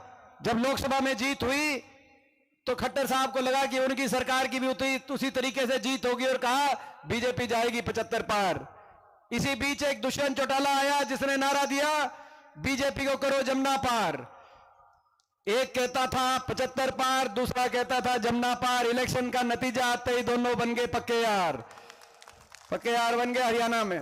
और कहा कि 5100 बुढ़ापा पेंशन पे समझौता कर रहे हैं जेजेपी और बीजेपी, दुष्यंत चौटाला खट्टर साहब हाथ मिला रहे हैं, 5100 बुढ़ापा पेंशन मिलेगी। मैं पूछना चाहता हूं आपसे, तिगांव वासियों से, तिगांव के अपने बड़े बुजुर्गों से, वो 5100 पेंशन आपकी आई या नहीं आई? 5 साल हो गए, 5100 की पेंशन के पे समझौता हुआ था, भूल गए। समझौता 5100 की पेंशन का नहीं था, समझौता भ्रष्टाचार का था, समझौता प्रदेश को महकमे बांटकर लूटने का था, भ्रष्टाचार की फाइल बंद कराने का था। सार्वजनिक तौर से कौन सा महकमा किसके पास आया, शराब महकमा किसके पास गया, माइनिंग का महकमा किसके पास गया, शहरी विकास का महकमा किसके पास गया, कौन किस महकमे से ज्यादा लूटने का काम करेगा, इस बात का भ्रष्टाचार का समझौता था, आपके सामने है। अभी खट्टर साहब का मैं बयान पढ़ रहा था, पिछले कुछ दिनों से खट्टर साहब को जो है हमारी बहुत याद आती है। उनका बयान आ रहा है कि कांग्रेस की सेहत के लिए अच्छा हो कि दीपेंद्र को पीछे कर दे, बोले दीपेंद्र हुड्डा को पीछे कर दे, कांग्रेस की सेहत अच्छी बने। तो मैं खट्टर साहब से कहना चाहता हूं, आप मेरी सेहत की चिंता या कांग्रेस की सेहत की चिंता आप कम मत करो खट्टर साहब, हमें मैं धन्यवाद करता हूं कि आप हमारी सेहत की चिंता रखते हो। आप मगर हमारी सेहत की चिंता कम करो। अगर चिंता करनी है तो फरीदाबाद के सड़कों की सेहत की चिंता करो, फरीदाबाद के प्रदूषण की चिंता करो, यहाँ के सीवरेज पानी व्यवस्था की चिंता करो, यहाँ के गरीब आदमी के महंगाई की चिंता करो। आप हरियाणा की चिंता करो। आप सब कुछ छोड़ के हमारी 9.5 साल के बाद हमारी चिंता कर रहे हो। हम तो गरीब आदमी, आप चिंता करोगे कि नहीं करोगे हमारी सेहत को? तो हमारी सेहत तो अच्छी है, हम आपका धन्यवाद करते। तो आज मैं अंत में एक बार फिर अपने भाई ललित को बधाई देता हूं और आप सबसे पूछना चाहता हूं, ये जो बदलाव की जो लड़ाई और पूरे प्रदेश में जो बदलाव की आवाज उठी, आज प्रदेश के कोने कोने में हम जा रहे हैं। आपने देखा होगा सिरसा के अंदर हमारी रैली हुई, लाखों लोग वहां पहुंचे, वहां से लेकर अंबाला तक, कुरुक्षेत्र से लेकर रोहतक तक प्रदेश के कोने कोने से एक ही आवाज आ रही है कि भाजपा जजपा की एक कट्टर दुष्यंत सरकार जा रही है और हुड्डा साहब के नेतृत्व में उदय भान जी की अध्यक्षता में कांग्रेस पार्टी की सरकार आ रही है। तो भाई ये सरकार तो आ रही है, लेकिन इसमें एक कमी कसर रह गई थी। पिछली बार ही बदलाव हो जाता, पिछली बार ही जमुना पार भेजने का लोगों ने इस सरकार को मन बना लिया था। केवल एक जगह कमी कसर रह गई, वो फरीदाबाद में 9 में से बीजेपी की जो है 9 में से 8 सीट आ गई, हमारी 1 आई, इनकी 7 है, एक इंडिपेंडेंट, हमारी 1 आई। यहां कमी रह गई थी। लेकिन मैं आप सबसे पूछना चाहता हूं, इस बार यहीं फरीदाबाद में 9 सीट हैं, 9 में से आप कितनी सीट जिताओगे? मैं आप सबसे पूछना चाहता हूं। देखो ये है फरीदाबाद का, ये है फरीदाबाद की धरती का रंग। 9, मैंने कहा 9 में से कितने जिताएंगे? बोले सारी जिताएंगे। तो 10 बता रहे हैं। यहाँ की जो 9 जिताओगे आप, वो 10 के बराबर है। फरीदाबाद इतना भारी पड़ेगा इस सरकार पे। इन्होंने काम नहीं किया, इनका बदला लेना। लेकिन उससे पहले लोकसभा चुनाव आएगा, उसमें भी पूरा देश हरियाणा की तरफ देखेगा। हरियाणा के किसान के साथ जिन्होंने 750 किसानों की जान कुर्बान हो गई किसान आंदोलन में, हमारी महिलाओं के साथ, जिन महिलाओं की इज्जत की, न्याय की लड़ाई के लिए दिल्ली में जो बैठी जंतर मंतर पे जिनको घसीटा गया, हमारा नौजवान जिसको देश में सबसे ज्यादा बेरोजगारी की पीड़ा हमारे नौजवान को झेलनी पड़ी, और हमारा आम नागरिक जिसको महंगाई, अव्यवस्था, कानून व्यवस्था और आज कुशासन की मार झेलनी पड़ी, पूरा देश हरियाणा की तरफ देखेगा। हरियाणा ने हमेशा इतिहास रचा है। देश में कोई अगर शुरुआत हुई है तो हरियाणा से हुई है। कुरुक्षेत्र के अंदर जब लड़ाई हुई तब इंद्रप्रस्थ का फैसला हुआ, पानीपत के अंदर लड़ाई हुई तब दिल्ली तक का फैसला हुआ, और हरियाणा में लोकसभा चुनाव में अगर आप यहाँ का आपका आशीर्वाद मिलेगा तो आने वाले समय में हरियाणा में आपकी सरकार बनेगी और देश की राजनीति को दिशा मिलेगी। मैं आपसे पूछना चाहता हूं एक बार हाथ खुदा उठा करके कि भाई लोकसभा चुनाव में भी पूरा साथ और पूरा आशीर्वाद। बहुत बहुत धन्यवाद और एक बार फिर आपको बहुत बहुत मुबारक। ब्राह्मण समाज की तरफ से एक स्मृति चिन्ह देकर भाई दीपेंद्र सिंह हुड्डा जी को सम्मानित किया जा रहा है। बहुत खुशी की बात साथियों, हमारे बीच में महेंद्रगढ़ की धरती से, इरवाल से चलकर रावदान सिंह जी पहुंचे, समालखा की धरती से चलकर चौधरी धर्म सिंह छोकर जी पहुंचे, और नीही और मेवात की धरती से चलकर पूर्व मंत्री हरियाणा सरकार बाबूजी आफ्ताब अहमद जी पहुंचे। मैंने उनको बुलवाना चाहता था, लेकिन खुद तीनों वक्ताओं ने, तीनों नेताओं ने यह कहा कि समय की अपनी सीमाएं हैं। प्रोटोकॉल तोड़कर तीनों नेताओं ने कहा कि भाई हम बोलना रोक देते हैं और बड़े नेताओं को बुलवाओ। उसी कड़ी में आगे बढ़ता हुआ मैं निवेदन करूंगा बहुत ही समझदार और सुलझे हुए नेतृत्व के धनी चौधरी उदय भान जी से कि वो आए और सभा को संबोधित करें। तालियों की गड़गड़ाहट के साथ तिगान क्षेत्र की धरती पर चौधरी उदय भान जी का संबोधन।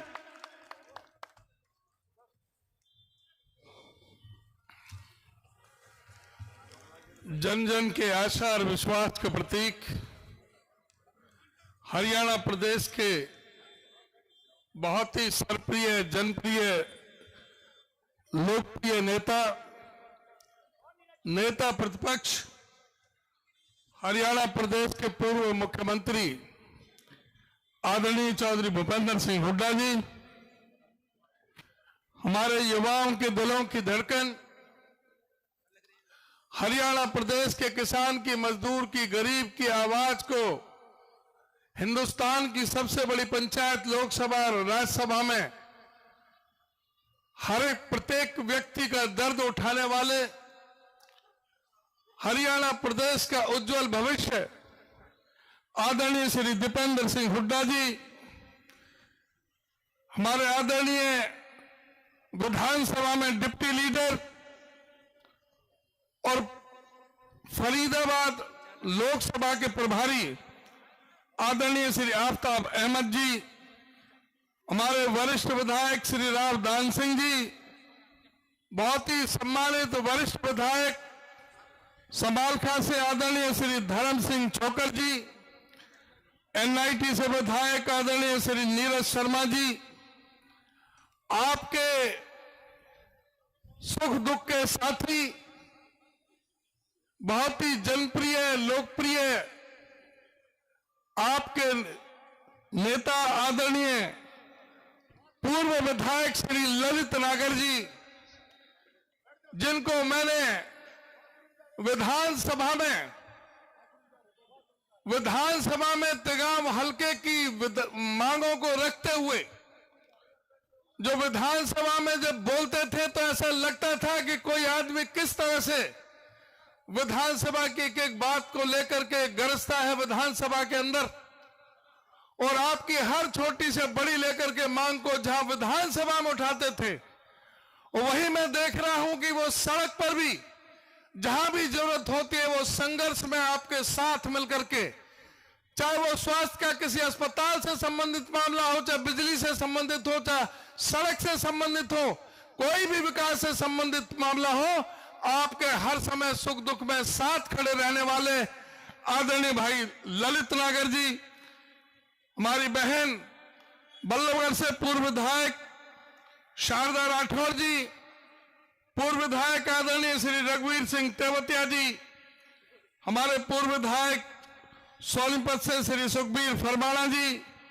भाई विजय प्रताप जी, लखन सिंगला जी, गफ्फार कुरैशी जी, इजराइल जी, जेपी नागर जी, भाई मुकेश शर्मा जी, राजेंद्र भामला जी, भाई नीरज गुप्ता जी, जगन डागर जी, पंडित योगेश गौड़ जी, सुमित गौड़ जी, हमारे पूर्व जिलाध्यक्ष गुलशन बग्गा जी, भाई नितिन सिंगला जी, अभिलाष नागर जी, राजाराम ठाकुर जी, गजना लांबा जी, रेणु चौहान जी, मंधीर मान, वेदपाल दाइमा, गिरीश भारद्वाज जी, अनिल नेताजी, अनिल शर्मा जी, सुंदर नेताजी, वीरपाल हमारे पहलवान जी, और मंच पर बैठे हुए मेरे सभी सम्मानित नेतागण और पूरे तिगाम विधानसभा से आए हुए मेरे सभी सम्मानित बुजुर्गों, नौजवान साथियों, मेरी सभी माताएं, बहनों, बच्चों, बहुत लंबे समय से आप बैठे हो, मौसम भी खराब है, मैं ज्यादा समय नहीं लूंगा और सारे काम की बात आपको चौधरी भूपेंद्र सिंह हुड्डा जी आपके समक्ष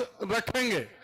मैं केवल आपसे ये निवेदन करना चाहूंगा कि लोकसभा का चुनाव आ गया है, अगले महीने आचार संहिता लग जाएगी, अप्रैल में वोट पड़ जाएंगे, विधानसभा की भी पड़ सकती है, संभावना कम है शायद अक्टूबर में ही हो चुनाव विधानसभा का, लेकिन जो ये लोकसभा का जो चुनाव होना है, जो अभी दीपेंद्र हुड्डा जी आपसे जब हाथ उठवा रहे थे, पूछ रहे थे कि कितनी सीटें जीतोगे, तो आप पूरे 10 दिखा रहे थे। 10 का मतलब 9 विधानसभा और 1 लोकसभा होता है, वो 10 की 10 सीटें आपने जो हक की है उस पर खरा उतरने की आवश्यकता है। आपको इस चुनाव में तराजू लेकर के तोलना पड़ेगा, देखना पड़ेगा कि नरेंद्र मोदी जी ने जो आपके सामने वायदे किए थे वो वायदे पूरे किए हैं या वो सारे जुमले थे, आप लोगों को गुमराह किया गया, झूठ बोला गया, या उनमें कोई हकीकत थी। नरेंद्र मोदी जी ने आपके बीच में आकर के कहा था कि मेरी सरकार आएगी तो मैं किसानों को एमएसपी C2+50 के हिसाब से और स्वामीनाथन रिपोर्ट को मैं लागू करने का काम करूंगा। नरेंद्र मोदी जी ने कहा था कि किसान की आमदनी 2022 तक मैं दुगनी कर दूंगा।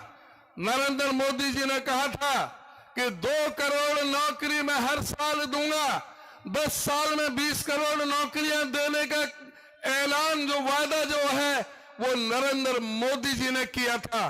क्या वो 20 करोड़ लोगों को रोजगार मिला है, या केवल जो आंकड़े जो आए हैं पूरे 10 साल के अंदर उन्होंने केवल 7,30,000 लोगों को रोजगार देने का काम किया और इस देश में से 12 करोड़ लोगों का रोजगार छीनने का काम किया। नरेंद्र मोदी जी ने कहा था कि मैं गंगा और जमुना को साफ कर दूंगा। नरेंद्र मोदी जी ने कहा था मैं 100 स्मार्ट सिटी बनाऊंगा, जिसमें पहली लिस्ट में ही फरीदाबाद का नाम पड़ा था। नरेंद्र मोदी जी ने कहा था कि अच्छे दिन आएंगे, 100 दिन के अंदर महंगाई को कम कर दूंगा। नरेंद्र मोदी जी ने कहा था कि 100 दिन के अंदर काला धन विदेश से देश के अंदर ले आऊंगा, सबके हिस्से में 15 लाख रुपए आ जाएंगे। नरेंद्र मोदी जी ने कहा था कि हवाई चप्पल वाले हवाई जहाज में घूमेंगे। नरेंद्र मोदी जी ने कहा था कि मैं डीजल 35 रुपए लीटर आपको देने का काम करूंगा और गैस का सिलेंडर मैं 250 रुपए में देने का काम करूंगा। नरेंद्र मोदी जी ने 2 वायदे किए थे, क्या एक भी वायदा अगर पूरा हुआ है तो नरेंद्र मोदी जी को वोट देना चाहिए। नरेंद्र मोदी जी ने नोटबंदी की थी। नोटबंदी के अंदर नरेंद्र मोदी जी ने कहा था कि इस नोटबंदी से आतंक हुआ तो मुझे किसी भी चौराहे पर बुला लेना। और अब आपको फैसला लेना है कि क्या इस देश में आतंकवाद खत्म हो गया है, क्या नक्सलवाद खत्म हो गया है, क्या नकली नोट खत्म हो गए हैं, क्या काला धन आ गया है, या काला धन अमीरों का सफेद हो गया है। उस नोटबंदी के अंदर जो लाइन में 168 आदमी मरा था वो कौन था? वो इस देश का गरीब मेहनत का दलित पीड़ित शोषित उपेक्षित सर्वहारा वर्ग के वो व्यक्ति, वंचित समाज के मजदूरों के बेटे, किसान के बेटे वो थे जो 168 आदमी लाइन में लगकर मरे थे। वो 3.5 लाख करोड़ का नुकसान हुआ था। इस देश के अंदर हजारों फैक्ट्रियों को ताले लग गए थे। इस फरीदाबाद में ही कई हजार फैक्ट्रियों को ताला लगा। जिस फैक्ट्री में 500 आदमी काम करते थे उसमें से 400 बाहर कर दिए, केवल 100 आदमियों से काम लेने का काम किया। इस नोटबंदी की वजह से 12 करोड़ लोगों की नौकरी रोजगार छीनने का काम नरेंद्र मोदी जी ने करने का काम किया। नरेंद्र मोदी कहते थे कि सौगंध मुझे इस धरती की, मैं देश नहीं बिगड़ने दूंगा। आज जल थल नभ सब बिकाऊ है। आज हवाई जहाज बेचे जा रहे हैं, हवाई अड्डे बेचे जा रहे हैं, रेलवे स्टेशन और ट्रेनें बेची जा रही हैं, बंदरगाह पट्ट भी बेची जा रही हैं। सड़कों पर पूरी तरह से टोल टैक्स लगा करके अंबानी को समर्पित कर दिया है। सारे गोदाम अदानी को दे दिए गए हैं। सारे बिजली के जो कोयले की जो खदानें थी वो सब अदानी और अंबानी को सौंप दी गई हैं। उनके 12.5 लाख करोड़ रुपए माफ करने का काम किया है। इनके चेले चपाटे कई हजार, 10,000, 20,000, 30,000 करोड़ रुपए लेकर के देश से भाग जाते हैं, उनको कोई पूछने वाला नहीं होता है। नरेंद्र मोदी जो कहता था कि पुलवामा के शहीदों के लिए उनके फोटो लगा करके कहता था कि क्या इन पुलवामा के शहीदों के नाम आप अपना पहला वोट समर्पित कर सकते हो? क्या उस पुलवामा की सच्चाई नहीं आनी चाहिए? क्या सतपाल मलिक ने जो इनका जो चिट्ठा जो खोलने का काम किया था, क्या उसका पता नहीं लगना चाहिए जनता को कि आखिर पुलवामा में 7 नाके पार करके 250 किलो RDX को लेकर के उनकी जो आतंकवादियों की गाड़ी किस तरह से हमारे CRPF के काफिले में घुसी, क्यों नहीं उनको हवाई जहाज की सुविधा दी गई? इस बात की क्या समीक्षा नहीं होनी चाहिए? क्या इस बात की जांच नहीं होनी चाहिए? क्या CRPF के जवानों को जो आज तक भी शहीद का दर्जा नहीं दिया गया है, क्या उनको अधिकार नहीं मिलना चाहिए? नरेंद्र मोदी जी जो चीन के नाम से सुन करके जो उनकी कपकपी उठ जाती है, क्या जो कहता था कि लाल आंख देखने की बात करते थे, वही नरेंद्र मोदी जी चीन के सामने कैसे सरेंडर किया हुआ है, किस तरह से 3,500 किलोमीटर हमारे रकबे में चीन ने हमारे पांव पसार लिए हैं, किस तरह से हमारे 20 नौजवानों को चीन की सेना ने शहीद करने का काम किया, और किस तरह से नरेंद्र मोदी जी ने जो वहां पर लद्दाख के अंदर हमारा जब 1962 में चीन का जब युद्ध हुआ था 1962 के अंदर, उस चीन के युद्ध में मेजर शैतान सिंह भारत का जो वो वीर मेजर शैतान सिंह जिसने सैकड़ों चीनियों को मार गिराने का काम किया था, जिसके बाद भारत सरकार ने हिंदुस्तान का बहादुरी का सबसे बड़ा पदक परमवीर चक्र से उसको नवाजा गया था। उस मेजर शैतान सिंह की उस चीन के बॉर्डर पर हिंदुस्तान की सीमा में उनका स्टैचू लगाया गया था। इस कायर प्रधानमंत्री जी ने इन्होंने उस स्टैचू को भी वहां से हटवाने का काम किया और वो चीन को सरेंडर करने का काम किया। क्या इस पर नहीं होना चाहिए? इन हमारे प्रधानमंत्री जी से क्या नहीं पूछा जाना चाहिए कि हमारे जो नौजवान जो सैनिक जो फौज में शामिल होता था, 15 साल 18 साल 20 साल की नौकरी करके आता था, नौकरी के बाद उसको पेंशन मिलती थी, मेडिकल सुविधा मिलती थी, कैंटीन की सुविधा मिलती थी, अगर शहीद हो जाता था तो 75 लाख का इंश्योरेंस कवर मिलता था, 50 लाख रुपए से अलग से मदद दी जाती थी, उनके परिवार को नौकरी दी जाती थी।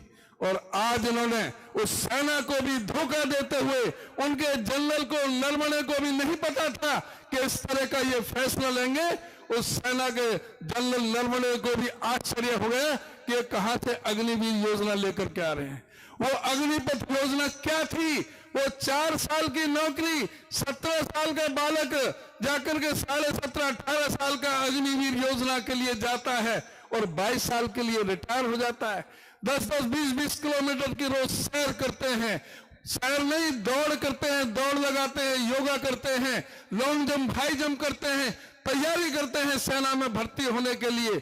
और जब उनको मिलता है 4 साल की नौकरी, पहले सेना में भर्ती होता था, हल्ला मच जाता था फलाने का लड़का फौज में भर्ती हुआ, अगले दिन से रिश्ते आने शुरू हो जाते थे।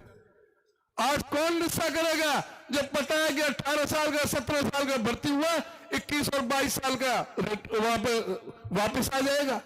21 साल से पहले ब्याह हो तो मुकदमा दर्ज हो जाएगा, उसका तो ब्याह भी नहीं हो सकता। ये हालत जो है नरेंद्र मोदी ने उस अग्निवीर को योजना को ला करके हमारे नौजवानों के साथ धोखा किया, इस देश की फौज के साथ में धोखा देने का काम किया। ये बात सोचने समझने की बात है। आज प्रदेश के अंदर अगर आप देखेंगे, हरियाणा के अंदर बल्लभगढ़ तक मेट्रो कौन लेकर के आए, गुड़गांव तक मेट्रो कौन लेकर आए, बहादुरगढ़ तक कौन मेट्रो लेकर के आए? 81.5 किलोमीटर मेट्रो लाइन को लेने वाला अगर कोई शख्स है तो आपके सामने चौधरी भूपेंद्र सिंह हुड्डा है। इस प्रदेश के अंदर 4 बड़े बिजली के कारखाने, प्रदेश के अंदर 4 बड़े बिजली के कारखाने 5400 मेगावाट के लगाए और इस प्रदेश में 2000 सरप्लस मेगावाट इस बीजेपी सरकार को देने का काम किया। 2000 सरप्लस मेगावाट बिजली देने का काम किया था। अगर वो 4 बिजली के कारखाने ना लगते तो इस प्रदेश में बिजली की क्या हालत होती, ये समझ सकते हैं। हुड्डा जी जो थे कि इस प्रदेश के अंदर 12 इंटरनेशनल यूनिवर्सिटी लेकर के आए, 6 मेडिकल कॉलेज अलग से बड़े बनाए, 6 रेल की लाइन अलग से बनाने का काम किया। और हुड्डा साहब थे 2300 करोड़ के कोऑपरेटिव के कर्जे, 485 करोड़ रुपए हरिजन कल्याण निगम और बैकवर्ड क्लास निगम के कर्जे माफ करने का काम किया। 11,600 सफाई कर्मचारी 1 करोड़ से करने का काम किया। 100 गज के प्लॉट गरीबों को बांटने का काम किया। गरीबों के घर में पानी की टंकी, टूटी बिजली का कनेक्शन देने का काम किया। इन्होंने कुछ काम नहीं किया, इन्होंने एक काम किया। जो फरीदाबाद में रहने वाले हैं, गुड़गांव में कहीं भी रहने वाले हैं, जो गरीब आदमी है, मजदूर आदमी है, झुग्गी झोंपड़ी में रहने वाले हैं, जिनके घर पर छत नहीं है, उन 5000 लोगों पर बुलडोजर चलाने का काम इस सरकार ने किया। 5000 लोगों को, परिवारों को बर्बाद करने का काम किया। कहते हैं कि कोई सर ऐसा नहीं रहेगा जिसके सर पर छत न हो। हरियाणा के लिए 1,38,000 200 मकान मंजूर हुए थे, 495 करोड़ की पहली किस्त भी आ गई थी। क्या हरियाणा में कोई झुग्गी झोंपड़ी नहीं है? क्या हरियाणा में कोई आदमी कच्चे घर में नहीं रहता? हरियाणा के जो 1,38,200 मकान आए थे, 495 करोड़ की किस्त आई थी, इन मनोहर लाल खट्टर जी ने उसको वापस कर दिया। ये हरियाणा में हुड्डा साहब थे, IMT लगाई आपके यहां, आपके हल्के में लगाई, तिगाम हल्के में IMT लगाई, इंडस्ट्रियल मॉडल टाउन, और उसका मकसद था कि यहाँ पर जो उद्योगों का बढ़ावा है, यहाँ जो MSME जो घरों में चल रही हैं, रेजिडेंशियल एरिया में चल रही हैं, वो सब वहां पर आकर के बसे। उनको कोई जो है रिजर्व प्राइस पर उनको प्लॉट दिए जाएं, जहां पर वो अपनी इंडस्ट्री फैक्ट्री लगा सके उस MSME के लिए। और इस बेदर्द सरकार ने उनको नीलामी और बोली पर लगा करके उन MSME को कोई किसी तरह का कोई बेनिफिट नहीं दिया, उनको बर्बादी करने का काम किया। कोई मदर यूनिट भी यहाँ पर नहीं लेकर आए जिससे कि उनको कोई फायदा मिल सके, उस MSME में हमारे जो लोग रह सके, हमारे जो गरीब आदमी जो यहाँ पर रह रहे हैं, उनके लिए कोई ये सुविधा दे सके। आप कहते हैं बड़ी बेशर्मी से हम इनका पेट पाल रहे हैं, 5-5 किलो अनाज दे रहे हैं। अबे तुम क्या अनाज दोगे? कांग्रेस पार्टी शुरू से ही, क्या ये पहले गरीबों को अनाज नहीं दिया जाता था? 1 रुपया किलो में गेहूं और 2 रुपए किलो चावल के हिसाब से दिया जाता था। दाल अलग से देते थे, मिट्टी का तेल अलग से देते थे, सरसों का तेल अलग से देते थे, चीनी अलग से देते थे और दूसरी दी जाते थे। इन्होंने वो सारी चीजें बंद करने का काम किया। ये गरीबों को मिटाने के लग रहे हैं काम। इस बात को सोचने की जरूरत है। हुड्डा साहब ने सबके लिए काम किया, इन्होंने सबको बर्बाद करने का काम किया। ये बात आपको देखने की बात है। हुड्डा साहब ने जब 2014 में इनको सत्ता सौंपी थी, 48 साल में हरियाणा के ऊपर 70,000 करोड़ का कर्जा था। आज इस प्रदेश के ऊपर 4.5 लाख करोड़ का कर्जा इस खट्टर सरकार ने कर दिया है। आज का मतलब है कि कोई बालक आज अपनी मां के पेट से जन्म ले रहा है तो 1,62,000 रुपए का कर्जा लेकर के प्रदेश में पैदा हो रहा है। पूरी तरह से अस्पतालों की व्यवस्था बिगाड़ दी, स्कूलों की व्यवस्था पूरी तरह से बिगाड़ दी। स्कूलों की बात लें तो आज प्रदेश के अंदर 538 स्कूल ऐसे हैं जहां पर लड़कियों के लिए टॉयलेट नहीं है, 1047 स्कूल ऐसे हैं जहां पर लड़कों के लिए भी टॉयलेट नहीं है, 131 स्कूल ऐसे हैं जहां पर पीने का पानी की व्यवस्था नहीं है, 236 स्कूल ऐसे हैं जहां पर बिजली का कनेक्शन नहीं है, और 321 स्कूल ऐसे हैं जहां पर स्कूल की 4 दीवारी नहीं है। 8,240 स्कूल के कमरों की जरूरत है, लाइब्रेरी के लिए लेबोरेटरी की। और ये बेशरम सरकार जो शिक्षा का GDP का कम से कम 6% खर्च होना चाहिए, ये 2% भी खर्च नहीं करते। और उस जो शिक्षा का बजट था उसमें भी 10,676 करोड़ ये सरेंडर कर देते हैं। हाईकोर्ट इन पे 5 लाख जुर्माना करती है। ये 48 स्कूलों को मर्ज कर देते हैं, 498 स्कूलों को बंद कर देते हैं, अध्यापकों के पद घटा देते हैं, फिर भी 25,192 पद खाली हैं। इन सरकारी स्कूलों में किन के बालक पढ़ते हैं? इन सरकारी स्कूलों में इस प्रदेश के गरीब, दलित, पीड़ित, शोषित, वंचित समाज के, वो पिछड़े समाज के मजदूरों के बच्चे पढ़ते हैं जो अपने बच्चों को सक्षम नहीं है, प्राइवेट स्कूलों में पढ़ाने की हैसियत नहीं रखते, वो मजबूरी में सरकारी स्कूल में अपने बच्चों को पढ़ाते हैं। सरकारी स्कूलों को इन्होंने बिल्कुल बर्बाद करके रख दिया है। गरीबों के लिए कोई बच्चा, जब हुड्डा साहब मुख्यमंत्री थे, कोई डॉक्टर बनता था, 42,000 एक साल की फीस थी, जो खट्टर ने 10 लाख रुपए साल की कर दी। क्या कोई गरीब आदमी 50 लाख रुपए खर्च करके अपने बेटे को कोई डॉक्टर बना सकता है? ये पूरी तरह से मजदूर के, गरीब के, सबसे ज्यादा जो है गरीब विरोधी सरकार है, किसान विरोधी सरकार है, छोटे कर्मचारी और व्यापारी विरोधी सरकार है। इसको उखाड़ फेंकने के लिए आपको इन जुमलेबाजों से राहत पानी पड़ेगी, इन झूठे लोगों से जो आज घोटाले में फंसे हुए हैं। आज जो माइनिंग घोटाले हैं फरीदाबाद में, इनके शहंशाह सारे, इनके मंत्री और सारे MP जो सारे मिले हुए हैं। यहाँ पर जो भी खनन का काम चल रहा है, अवैध जो माइनिंग चल रही है, उसका भी अवैध रूप से जो बस चल रही है, अवैध रूप से जिस तरह से यहाँ पर प्लॉटों पर कब्जे हो रहे हैं, जगह जगह कब्जे हो रहे हैं, ये गुंडागर्दी के आलम को हटाना चाहते हो तो इस मोदी को हटाने की जरूरत है। उसके लिए आप सबको एकजुट होकर के इस लोकसभा के चुनाव में पहले लोकसभा की सीट को कांग्रेस को दिलाने का काम करो और उसके बाद 9 के 9 विधानसभा सीटें इस फरीदाबाद लोकसभा की कांग्रेस को जानी चाहिए। इन शब्दों के साथ बाकी बातें हुड्डा साहब बताएंगे कि सरकार आने के बाद में हम आपके लिए क्या सौगात देने जा रहे हैं। उस पर पूरी तरह से एक एक बात को सुन करके हुड्डा साहब की पूरी स्पीच सुन करके जब उस पर मनन करना कि हुड्डा साहब जो करते हैं, जो कहते हैं वो करते हैं और जो ये कहते हैं उसका ये उल्टा करते हैं बीजेपी वाले। इनको उखाड़ फेंकने के लिए आज आप सबका सहयोग, समर्थन और आशीर्वाद चाहिए।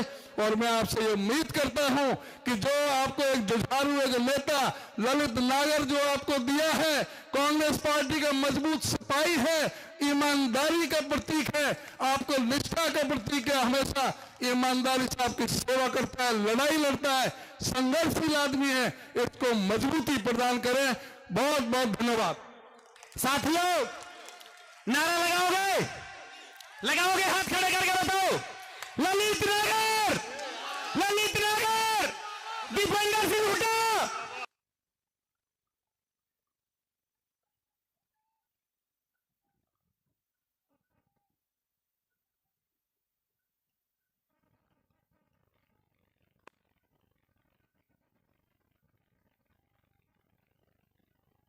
भाई खड़े हैं पंडाल के साथ, बैठ जाओगे? हाथ खड़े करके बताओ भाई, बैठ जाओगे या नारा लगवाऊं? बैठ जाओगे? धन्यवाद। और अब मैं साथियों निवेदन करता हूं, सभी वक्ताओं ने अपने अपनी बात कही, एक बात मैं भी कहना चाहता हूं, अपने आप को रोक नहीं पा रहा साथियों। आप लोगों के आशीर्वाद से 6 महीने के बाद हरियाणा में कांग्रेस की सरकार बनेगी। आपकी मेहरबानी से प्रदेश की कमान हरियाणा के लोकप्रिय मुख्यमंत्री चौधरी भूपेंद्र सिंह हुड्डा जी के हाथों में होगी। फिर वही अमन, चैन, शांति और भाईचारा कायम होगा। फिर उसी तरक्की और विकास के रास्ते पर हरियाणा प्रदेश आगे बढ़ेगा जहां चौधरी भूपेंद्र सिंह हुड्डा छोड़कर गए थे। अब मैं निवेदन करता हूं हरियाणा प्रदेश के आने वाले मुख्यमंत्री चौधरी भूपेंद्र सिंह हुड्डा जी से कि वो आए और सभा को संबोधित करें। चौधरी भूपेंद्र सिंह हुड्डा जी, तालियों के साथ स्वागत, तालियां बजाकर, तालियों की गड़गड़ाहट चंडीगढ़ करनी होनी चाहिए।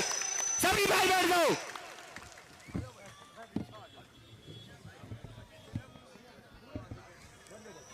हरियाणा प्रदेश कांग्रेस कमेटी के हमारे जुझारू व मेहनतकश प्रधान चौधरी उदयभान जी और हमारे डिप्टी लीडर सीएलपी के विधायक चौधरी आफ्ताब अहमद जी और महेंद्रगढ़ से आए हमारे वरिष्ठ साथी विधायक राव दान सिंह जी, धर्म सिंह छोकर जी विधायक हमारे साथी, और यहीं फरीदाबाद से जो जिनका आपने भाषण सुना हमारे विधायक साथी नीरज शर्मा जी, ललित नागर जो आयोजक हैं आज के, हमारे बहादुर साथी जिन्होंने बहुत आवाज उठाई हमारी विधानसभा में जब ये विधायक थे आपके, रोज यही यहाँ की समस्याएं उठाते थे, ललित नागर जी, पूर्व सीपीएस शारदा राठौर जी, पूर्व विधायक रघुवीर सिंह तेवतिया जी, पूर्व विधायक सुखबीर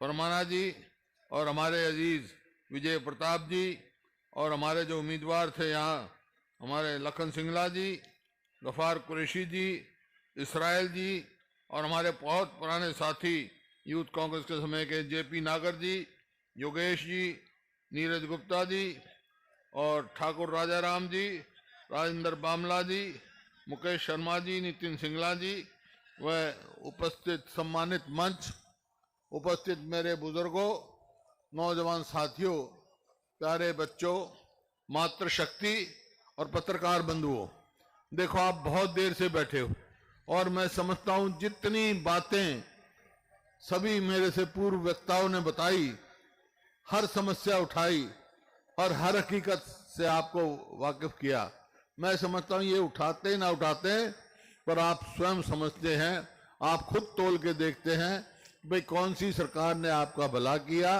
कौन सी ने नहीं किया, इस सरकार ने क्या किया। 9 साल से सरकार है, आज बीजेपी जेजेपी की और पहले बीजेपी की हरियाणा में।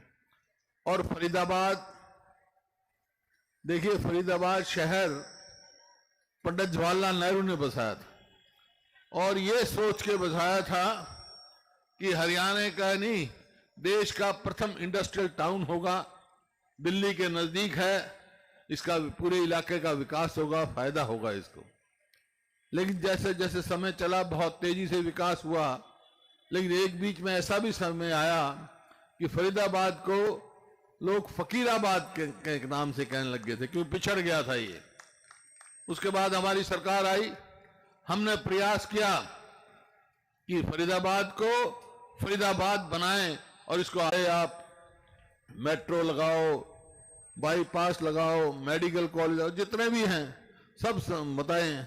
हमारे समय में काम हुआ। मेरा एक सवाल है कि 9 साल है, भाई दूसरी पार्टी के भी कोई आदमी होंगे, सुनते आते हैं, सभी से सवाल है भाई इस 9 साल में कोई एक काम बता सकते हैं फरीदाबाद में जिस सरकार ने किया? 1 इंच मेट्रो बढ़ाई हो, एक पोल मेट्रो का लगाया हो, और कोई ऐसा कार्य किया हो? तो ये फरीदाबाद आत्मन। और केवल फरीदाबाद नहीं, हमारे को दिल में इस बात की टीस है मेरे को कि केवल फरीदाबाद नहीं, पूरे हरियाणा, पूरा हरियाणा जो विकास में बहुत आगे था। 2014 में हरियाणा प्रति व्यक्ति आय में, प्रति व्यक्ति निवेश में और रोजगार देने में, कानून व्यवस्था में, खेल और खिलाड़ियों में पूरे देश में नंबर 1 प्रदेश था। नंबर 1, ये मेरे आंकड़े नहीं है, ये देश के आप आंकड़े निकाल के देखो। आज किस चीज में नंबर 1 है हमारा प्रदेश? हरियाणा। आज हमारा प्रदेश है बेरोजगारी में नंबर 1, हमारा प्रदेश है महंगाई में नंबर 1, और अपराध में देश के ऊपरले 2-3 में पहुंच गया। रोज कोई ना कोई अपराध। फरीदाबाद आप कोई फिरौती मांग रहा है, कहीं कत्ल हो रहा है, कहीं कोई हो रहा है। और नौकरियों में आपको मालूम है, नौकरी देने का तो इनका काम ही कोई नहीं, नौकरी हटाने का काम है। और खेल खिलाड़ियों में आपने देखा हमारी बेटियों के साथ क्या सलूक हुआ, किस तरह सड़कों में खसेड़ी गई। आज जो खिलाड़ी आते ही हमारी जो नीति थी, पदक लाओ पद पाओ, घर खिलाड़ी बाद में पहुंचता था, पहले पदक मिलता था, ताकि लोग हमारी युवा पीढ़ी नशे की तरफ ना जाए, अपना आगे काम में लगे, कार्यों में लगे रहे। लेकिन अब वो उनका कोई पूछ नहीं, तो हम नशे में, हमारी युवा पीढ़ी नशे में जा रही है। पहले पूरे देश में नशे के मामले में पंजाब था, लेकिन अब पिछले 5 साल का आप रिकॉर्ड उठा के देखो, 5-4 साल में नशे में हमारे कितने ही नौजवान मर चुके। सबसे ज्यादा देश में हरियाणा में सबसे ज्यादा नशे से मौतें हुई हैं। अकेले सिरसा जिले में कितने हुई हैं, रिकॉर्ड देखो आप। तो कहां है? ना विकास है, ना नौकरी है। नई नई स्कीम लाते हैं, कभी कहेंगे परिवार पहचान पत्र, कभी प्रॉपर्टी आईटी, कभी मेरा फसल मेरा ब्यौरा। ये क्या काम है भाई? और उसके जरिए क्या करेंगे? परिवार पहचान पत्र के जरिए तो राशन कार्ड काट देंगे, पेंशन कार्ड देंगे बुजुर्गों की, और ऐसे सारे काम। फसल मेरा ब्यौरा में जो है किसान का फसल खेत में पड़ी है, खेत अनाज, लेकिन मंडी में नहीं ला सकता, इंतजार देख रहा है कब मेरा फसल आएगा। ऐसी परिस्थिति बना दी। हरियाणा कहां से कहां पहुंच गया। बहुत तकलीफ होती है हमारे को, जब आप स्वयं देख सकते हैं कहां क्या क्या किया हरियाणा में। आप अस्पतालों में चले जाओ तो वहां डॉक्टर नहीं है, स्कूल में चले जाओ तो मास्टर नहीं है, दफ्तरों में चले जाओ तो कर्मचारी नहीं है। सरकार का क्या काम भाई? सरकार का काम होता है स्वास्थ्य अच्छा रहे लोगों का, शिक्षा अच्छी मिले और सारे काम हो। तो यहाँ तो आप देख रहे हैं सब मामला पलट हो रहा है। फरीदाबाद में मैं हैरान हूं।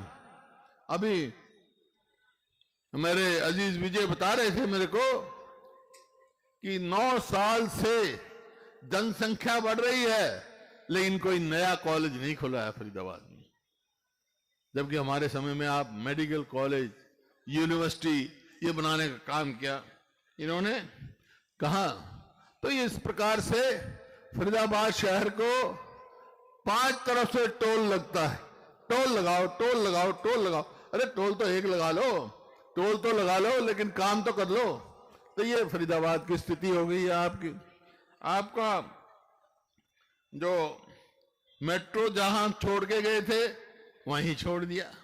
तो सरकार ने किया किसका है? किसान के लिए कहा कि 2022 तक हम जो है किसान की आमदनी दुगनी कर देंगे। अरे किसान की आमदनी तो दुगनी नहीं हुई लेकिन लागत दुगनी से ज्यादा हो गई। खाद की कीमत, कीटनाशक दवाई की कीमत, डीजल की कीमत, पहले बोर्ड लगे होते थे। आप फरीदाबाद में जब दिल्ली से कोई आता था तो बोर्ड लगा होता था फरीदाबाद में कि हरियाणा में सबसे सस्ता डीजल, दिल्ली से सस्ता। आज क्या लगा हुआ है? दिल्ली के पेट्रोल पंप पे लगा हुआ है कि दिल्ली में फरीदाबाद से, हरियाणा से सस्ता डीजल। तो ये तो स्थिति हो गई। आमदनी तो दुगनी कहां से होगी? इसी प्रकार से गरीब आदमी का, जिनका हमने 100 गज के 3,82,000 प्लॉट दिए, अरे सारा बैठा फरीदाबाद। एक आदमी बता दो इस सरकार ने किसी को, किसी गांव का नाम बता दो 1 गज प्लॉट दिया हो तुम। 100 गज के प्लॉट दिए हमने। गरीब आदमी के बच्चों के लिए पढ़ाई के लिए स्कॉलरशिप पहले स्कूल से, पहली जमात से शुरू करी इन्होंने, उस बंद करने का उसका काम किया।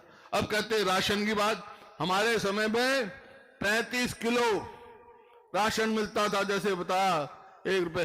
साथ मिट्टी का तेल, चीनी और चीजें मिलती थी।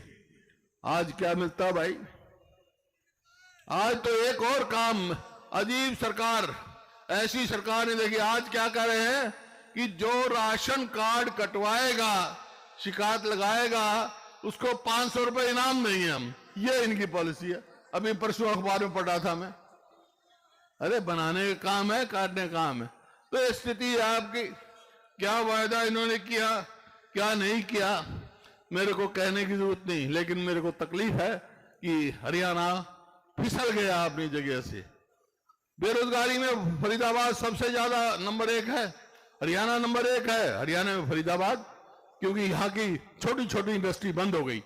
बेरोजगारी में सबसे ज्यादा यहाँ फरीदाबाद में, सारे आंकड़े देख रहा था। तो अब सवाल ये है आपके सामने, आपने इनका देख लिया, हमारा भी समय देख लिया, तोलना आपने। लेकिन एक बात है कि आपसे पूछ सकते हैं जब आप जाओगे कि भाई ये तो बात ठीक है, लेकिन अब के कांग्रेस पार्टी आ गई तो ये क्या करेगी? तो मैं बता रहा हूं हम क्या करेंगे। जो कहते हैं वो करते हैं। हमारी कांग्रेस पार्टी आएगी तो भाई सबसे पहला काम हम करेंगे, अपने बुजुर्गों की पेंशन 6,000 रुपए महीना करेंगे हम। और ये हमारी बहन बेटियां बैठी हैं, इनको खाना पकाना पड़ता है। जो गैस का सिलेंडर हमारे समय में 400 रुपए का था, आज 1150 रुपए का हो गया। लेकिन अगर कांग्रेस की सरकार आएगी तो भाई गैस के सिलेंडर की कीमत 500 से ज्यादा नहीं होगी। कर्मचारी हैं, कर्मचारी रोज एजिटेशन कर रहे हैं कि हमारी पुरानी पेंशन लागू की जाए। जहां जहां कांग्रेस की सरकारें थी उन्होंने अपने सरकारों में कर दिया। तो हरियाणा में भी कांग्रेस की सरकार बनते ही कर्मचारियों को पुरानी पेंशन लागू होगी। और एक पहले तो इन्होंने 1 यूनिट बिजली नहीं बनाई। जो हमने बिजली बनाई वो भी बस उसमें भी कमाने में लग गए। और इसका नतीजा ये हुआ कि बिजली बहुत महंगी हो गई। गरीब आदमी से गरीब आदमी जो बिजली का बिल ही कमर तोड़ देता है। तो कांग्रेस की सरकार आएगी तो 300 यूनिट बिजली फ्री देंगे हम।